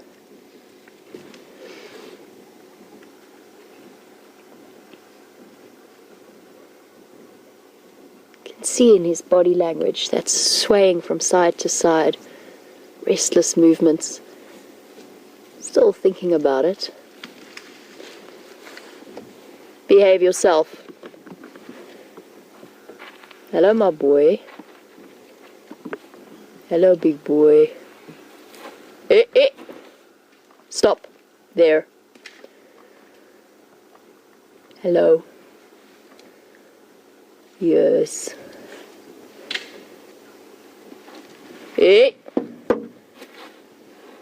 Stop what you're doing. Now, there's no need to be too nervous about this. He's just throwing his weight around a little bit. Yes, you're very big. Now turn around. Go back.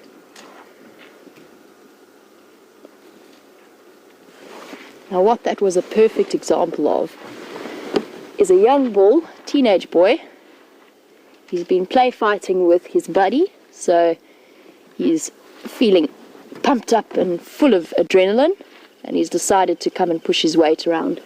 And it's quite a crucial age for elephants around this time. It's about the time he's going to start leaving his herd. And he's just experimenting with his limits and learning a little bit about that. So that big approach, ears open, trunk up, that was an attempt at an intimidation technique. Now, if I had switched on and driven away, he would have chased us all the way down the road because it was fun. There you go, back to wrestling with his buddy. But how cool is that? Get to experience a little bit of fun and playful elephant behavior. Andrew and I had mentioned just a little bit earlier that they were going to come up and do that, which is exactly what he did. Now, by raising my tone, and I'm sure you would have noticed, his body language changed immediately. And that's why I speak to elephants. I don't think for one moment that they understand what I'm saying. Some rumbling from mom and calves there. They're probably also a little bit on edge from these two males pushing around and fighting and playing, because young bulls don't always look where they're going when they're acting like this. And we are surrounded by them, so it might have put them slightly on edge. But anyway, that change of tone, that is just enough to get the message home to a young bull like that who's just pushing his limits a little bit.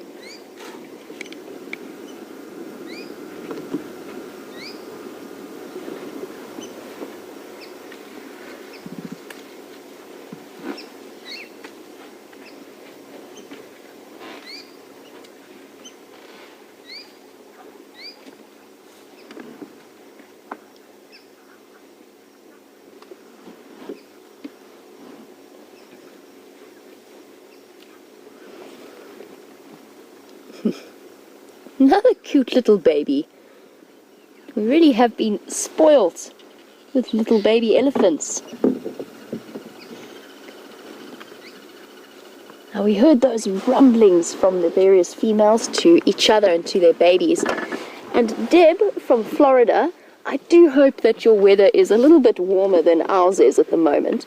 Deb was wondering how much males communicate. So we know that females communicate. Sorry, Deb, I'm going to reposition and then answer your question, just so we can get these two bulls and the action that's happening ahead of us. I promise you I will respond to you. But we're going to see them pushing into the herd. We're going to see the females getting a little bit upset. I'm not going to push too hard or too close. Just get us into a nice open area. Well, open-ish. Now, unfortunately, we can't follow too closely because that's a recipe for problems with upset females and two fighting males. The females will get cross with us, especially in this dense vegetation. He's coming again. There they go. Pushing against each other. And this is just pure play fighting. Clashing tusks. You can hear, I'm going to be quiet for a moment so we can hear their tusks knocking against each other.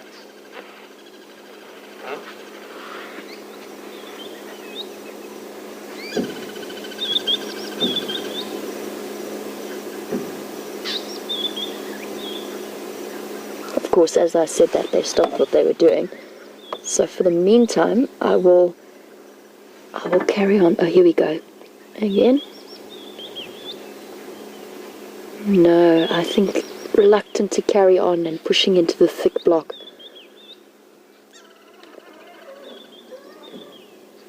There's more angry females up ahead. I'm not sure if you heard that squeal.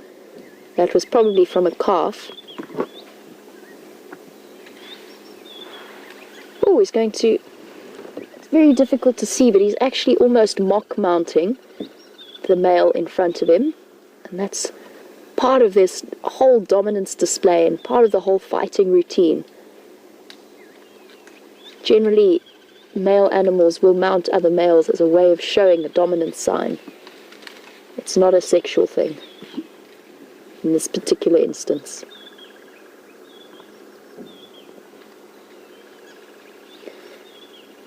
We can hear the screeching of the other elephants off into the distance. As I said, I'm not going to drive into this very thick block to try and follow on with the action, because we're only asking for trouble if we do that. But I can hear lots and lots of elephants in the area. What I might do is just do a loop around and see if we can catch up. This is obviously a big herd. I can hear them far away as well. And I think today seems to be Elephant on Juma Day. There's just Ellies absolutely everywhere. Now, I was, before those two males distracted me, I was busy answering Deb's question. So I'm going to start up the vehicle and drive a loop, and I will carry on answering that. Now, Deb, you wanted to know about male communication systems. So we hear the females rumbling to each other, but we don't hear the males as much, although they will trumpet and screech at each other in a play fight like that if it gets a little bit out of hand. The elephants have left a convenient roadblock as well, a rather thorny, inconvenient roadblock. Now the males can and will communicate in the same way as the females, but I'm not sure how else. Now we know that elephants are capable of communicating in frequency is so low that we actually can't hear them. The human ear is incapable of hearing them. So we get those bass rumbles every now and again, but they actually transmit frequencies so low that travel through the ground for large distances and allow them to communicate with other members. And you see them occasionally standing with their toes on the ground, and that's because they've got special receptors built for almost listening through their feet, which is quite phenomenal to think about. Now, in terms of male communication, I know that they can and will communicate, but the extent to which they do is probably less than the females. But a really interesting question from Deb, and actually something that I'm going to go and look at, especially in areas where the elephant herds are vastly spread out, huge areas around Tanzania and Botswana. I'd love to know what studies have been done into male elephant communication. Very interesting, because they do lead such separate satellite lives to the females, and they only really interact when there's a chance for breeding. But a fascinating encounter nonetheless, and what a treat we've had this morning. So many different elephants encountered. We've had the little baby, and then the males fighting and playing. Awesome stuff.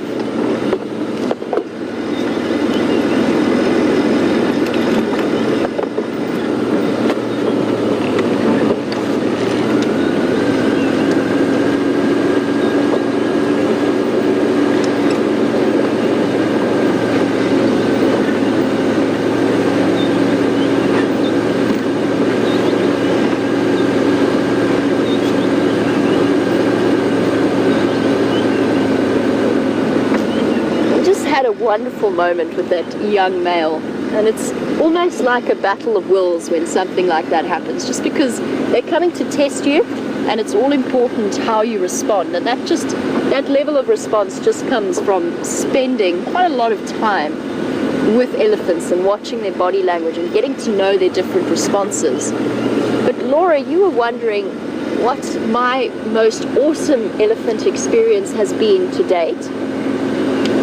Oh, that's a really difficult question to answer, because I really love elephants and I've spent so many amazing hours with them. I think if I look back to one of my earliest memories as a guide was my first very close elephant encounter with guests like that, and there was less posturing from the bull that came up. He just came up and looked at us, and he put his trunk out. I never let elephants touch my vehicles. I don't think it's a good habit for them to learn, but he just moved his trunk over the front of the vehicle. He came up and looked at me, completely relaxed. I just told everybody to sit very, very still, and we got to enjoy that moment, and there was just this profound sense of peace that he was radiating. It was almost like he was trying to tell me to just relax, to be calm in his presence. And I've never ever forgotten that feeling of absolute awe that you get with him. And it's happened to me a few times since. The special moments are with the older males, the big bulls who are really comfortable in themselves, but also sometimes with the females. And I've been surrounded by older females before who've come through, we've taken them by surprise, and they've come to investigate, and they all stop dead.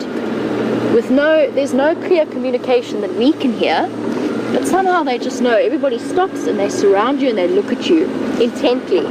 And somewhere I've got a video of one of those moments. Oh, so many awesome Ellies. I can't even begin to pick. There was New Year's Day. It was actually Old Year's night, and I was at work, but we'd arranged a whole braai out on the top of a view site overlooking a river where I used to work a couple of months ago. And we had the whole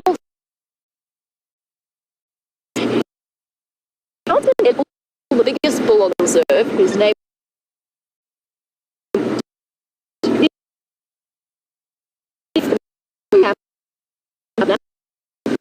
didn't thought much of it. Half the vehicles, everybody got out having a wonderful time, eating and having a few drinks. And the next thing, one of the interns goes, elephant. And this enormous bull in must walked straight past us. He was 10 meters away on the road, maybe even less, probably even less from the closest person. And the vehicles were on the other side of him. And there was nothing we could do. He was totally relaxed. He knew we were there. He'd chosen to come and visit us. And it was as the sun was setting on Old Year's night to bring in the new year. I mean, how awesome was that? Such a special moment. And he just walked up, stopped and looked at us. We all sat very, very still, and then he carried on. Alexi, my puppy at the time, she was very young. She was maybe 8 weeks old, but she'd seen a lot of elephants in her 2 or 3 weeks in the bush prior. She just sat and watched him. It was such a peaceful setting, and there was no point at any moment that any of us felt threatened. Okay, it's definitely raining more than it was earlier.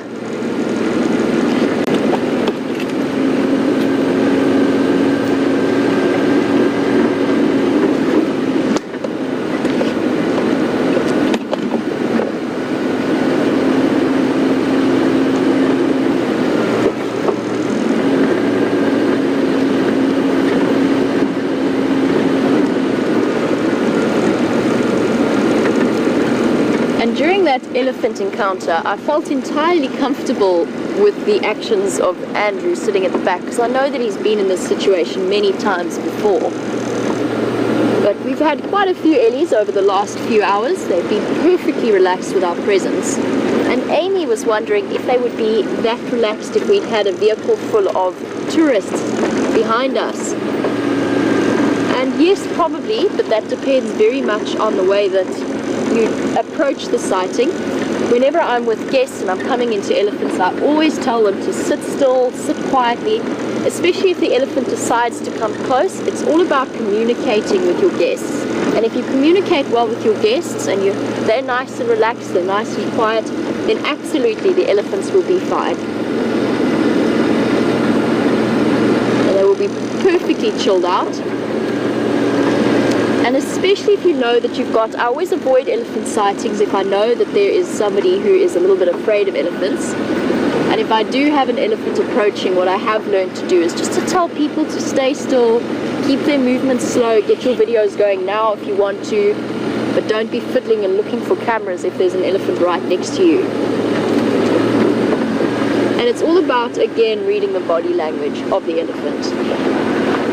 You can usually, not always, you never ever work with complacency, but you can usually predict what it is they're going to do and how they're going to approach you.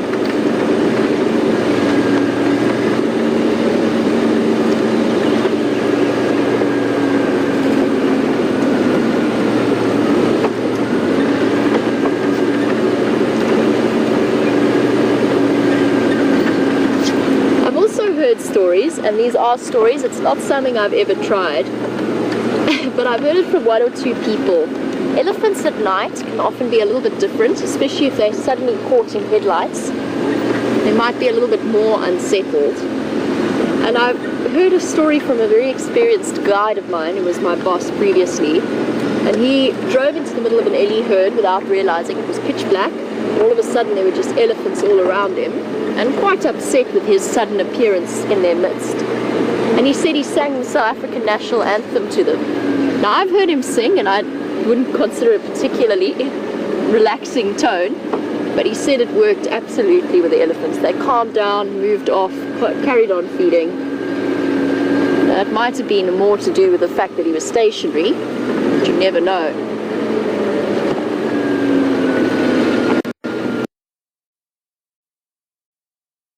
Buffelshoek is a very quiet and very drizzly morning, but Bob the Bachelor is here. Just take a moment to have a look at him. He doesn't seem to be up to much, sheltering as well from the cold, and you'd be surprised how well the water works for regulation.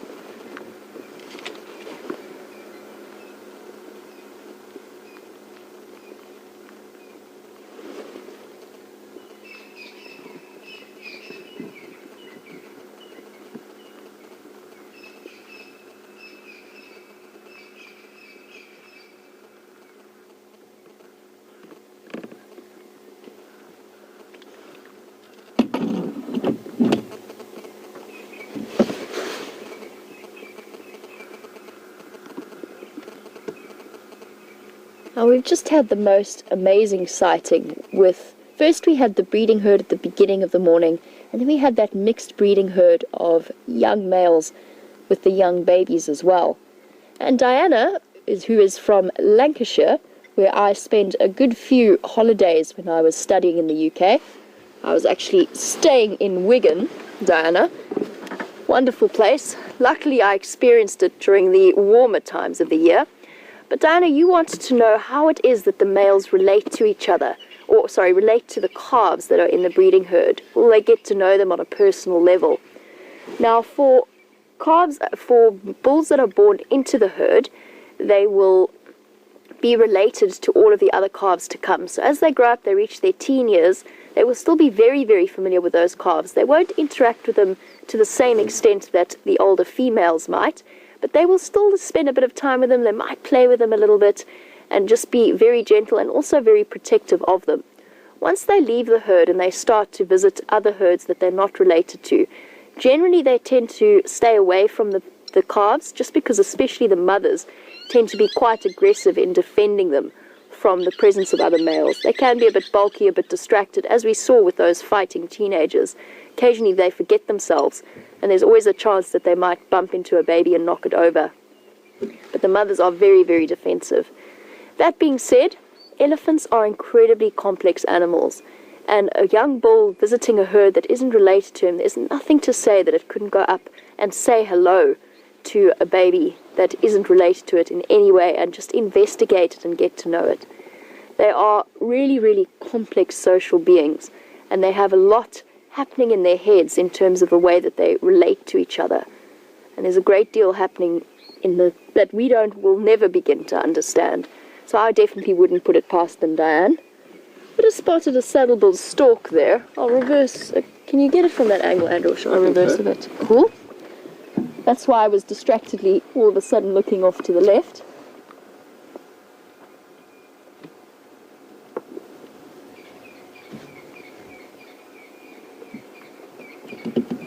Wonderful birds.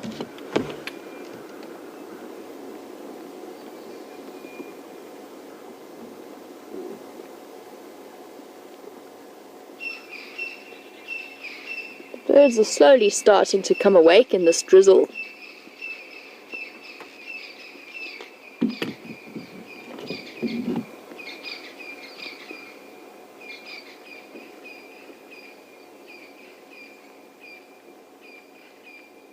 And I've mentioned this before, just while we're watching this stork scooping through, just to wrap up our wonderful day spent with Ellies.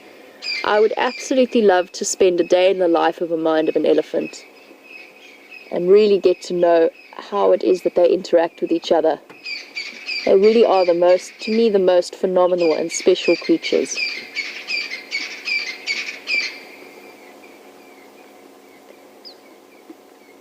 You can see in a big dam like this how much of it is a matter of luck for this stork.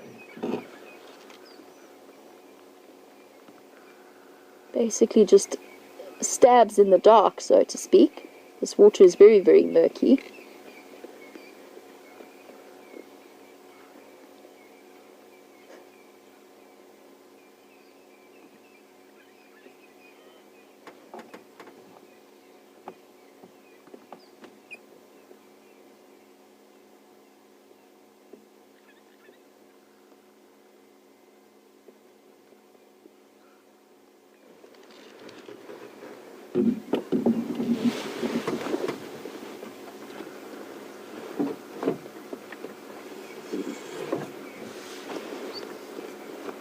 And while we are looking at a bird and we're still trying to solve the mystery of that shrike, we've got some information from some of our viewers saying it is definitely not the redback shrike nest that we were looking at earlier, because they are northern hemisphere breeders. They are not southern hemisphere breeders. Well, I've definitely learned something today. I knew that they were migrants. I didn't realize that they were non-breeding migrants. So we'll have to keep searching for the answer to our mystery bird nest. But thank you for that information.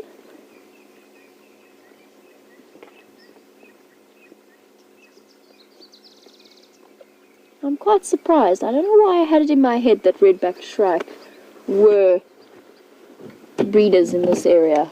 But thank you for the correction. I obviously had the wrong idea in my head.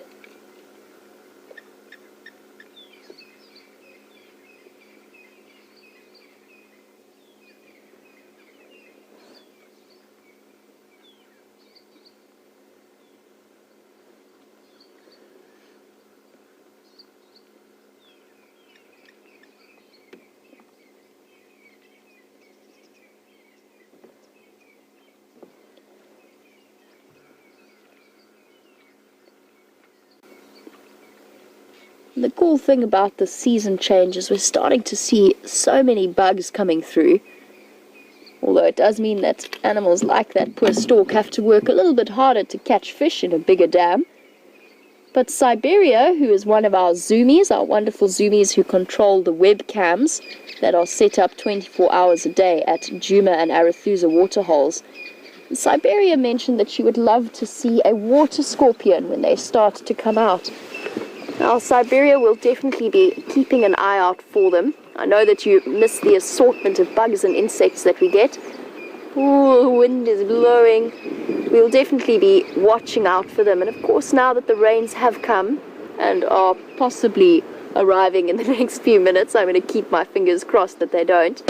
But although we're getting more rain, so we're getting more and more insects, and we'll definitely be showing you them. I'm going to be sitting with an insect book this afternoon and brushing up on all of the rusty patches that I now have in my knowledge and having a look and see what we can find you that's interesting. I'm not going to go wandering down to the dam. I know that Bob the Bachelor might not appreciate the intrusion on his personal space. He's been watching us very closely out of the corner of his eye, just to make sure we're not up to any mischief. I still want to see if we can relocate those Ellies, and I wanted to do another quick loop around and just see if they're going to pop out on, what's that road called? Drawing a blank. Magic Quarry. Yes, Magic Quarry Road. Close to Quarry Pan. That's where I'm going. Oh, the Franklin are making a noise. Thank you, Andrew, for acting as windscreen wiper in the drizzle. Leave Bob for now and head out.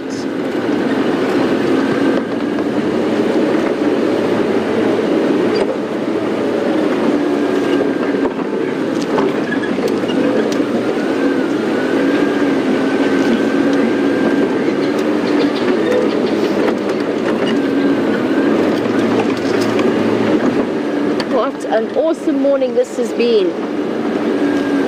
Let's see what else we can find to show you.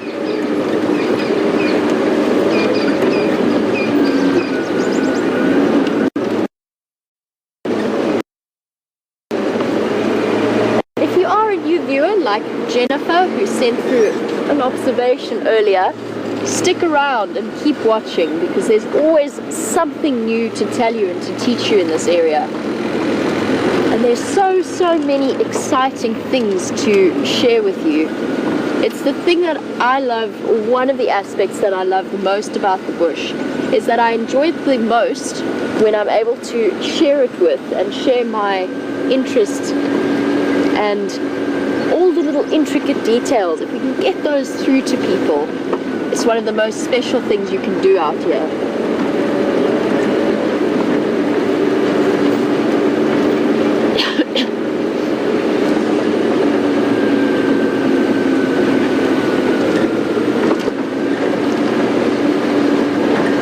Even on a cold and drizzly day.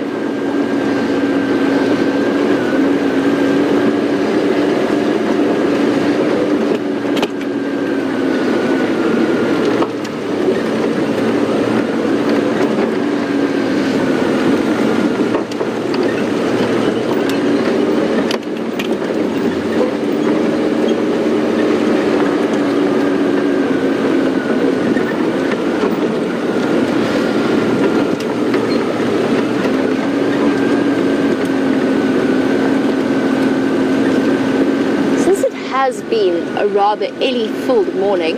Thought I'd give a little bit of an update on the elephant sightings that we've had up until now.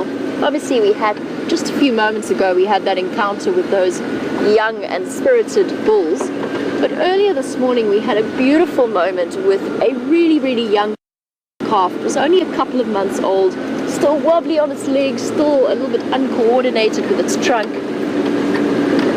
And it lay down and slept for a good few minutes, quite a long time, completely asleep, passed out, with mom standing by and auntie standing by to protect it. And Chris, you were wondering if it does start to rain, which it really kind of is really starting to drizzle. You were wondering if the mommy elephant would stand over and shelter her baby. And that's definitely a possibility. I've always wondered how they experience rain, if they love the feel of it on their skin, or if they find it discomforting after a while. We really just don't know enough to know how they experience it, but it is possible. I have seen mothers standing over their babies before, not necessarily as a shelter for rain. I'm not sure just to say that they would deliberately do it to shelter them, but it is possible. And as I said, elephants are quite complex beings. They've got a lot going on in their minds and in their heads that we don't necessarily always fully understand.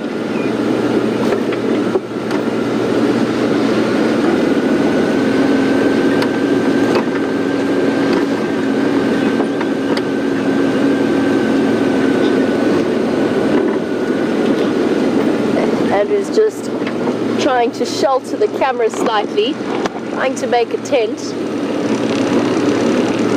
Are we going to be okay, Andrew, or do we need to get some... We may have to link. Okay. Andrew's just letting me know that there's quite a lot of water now coming down. Now, I'm not sure what Scott is experiencing across where he is in Arathusa, but we're starting to get fairly heavy down here. We're going to have to cover up our equipment fairly soon before the water does any damage to it. I'm going to try and continue for as long as possible, but just really hoping that we can stop and cover up.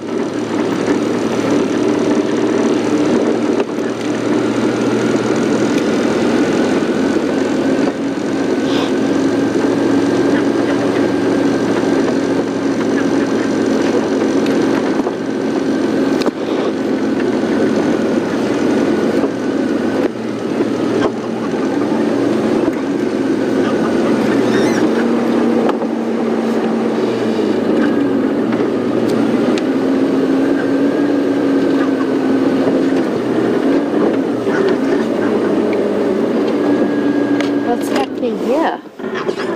Now, we are going to have to at some point call it quits. It is raining here and apparently at Arethusa as well, so unfortunately we might have to be ending the show a little bit early. But the monkeys are shouting at something.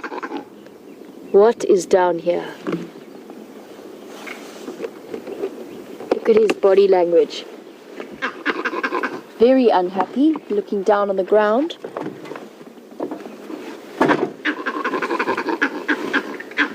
Oh, leopard. There we go, that's what he's shouting at. There we go. And that looks to me like the Queen of Djuma as a special surprise for the end of drive. How cool is that? Wow, we have had quite the morning. And I told you that's the amazing thing about live safaris. You just never know what you're going to get.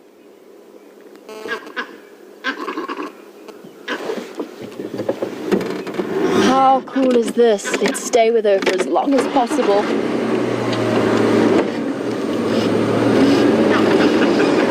How amazing is this? What an awesome way to be ending up our morning. I'm going to drive nice and carefully. I'm learning some tricks about Karula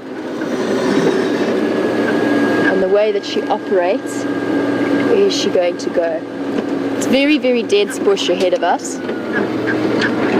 We're going to try and stay with her for as long as possible. That monkey was the perfect alarm system.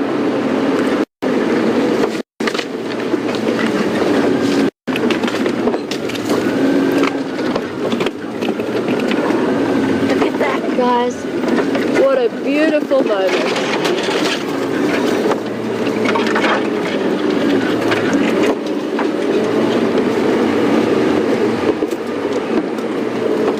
Stay with her for as long as possible. I'm going to try and loop ahead of her.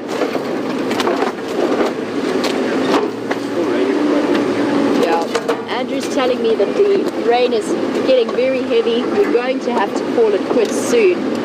Let's try and get a nice view of her to end with.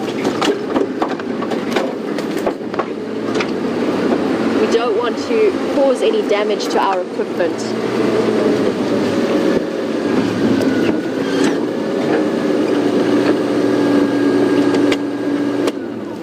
Switch off for a moment and let's watch this beautiful cat.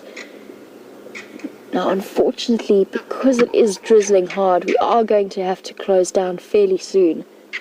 But what a beautiful surprise, what a beautiful, amazing moment. You can still hear the monkeys shouting out, alerting everyone to the presence of this beautiful cat. You can see how thick the block is getting.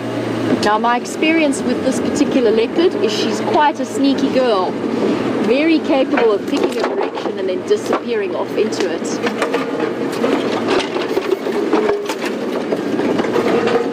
She's about to do.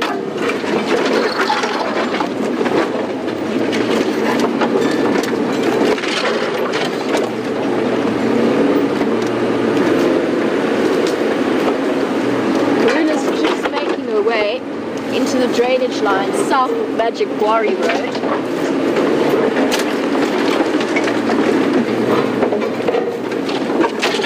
Trying to keep up with her through this block.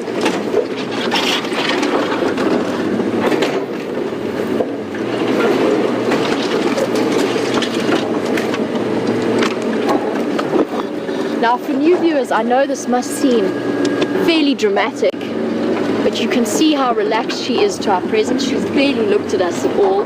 These cats are very, very chilled out with the presence of cars. She is going to disappear into a drainage line very soon. Beautiful girl.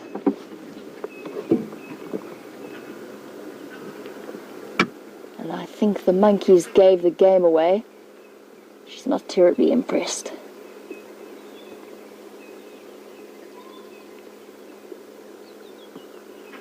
Awesome, awesome stuff.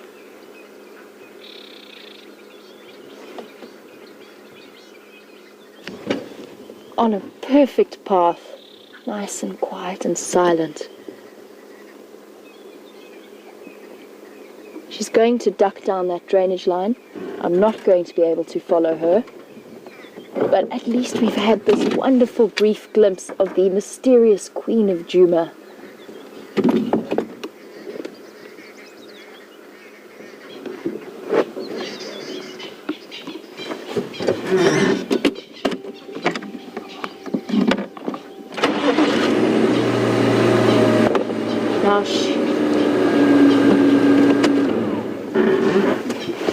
Now, unfortunately, we are going to have to close the show early. I'm looking at the camera and it is just covered in rain.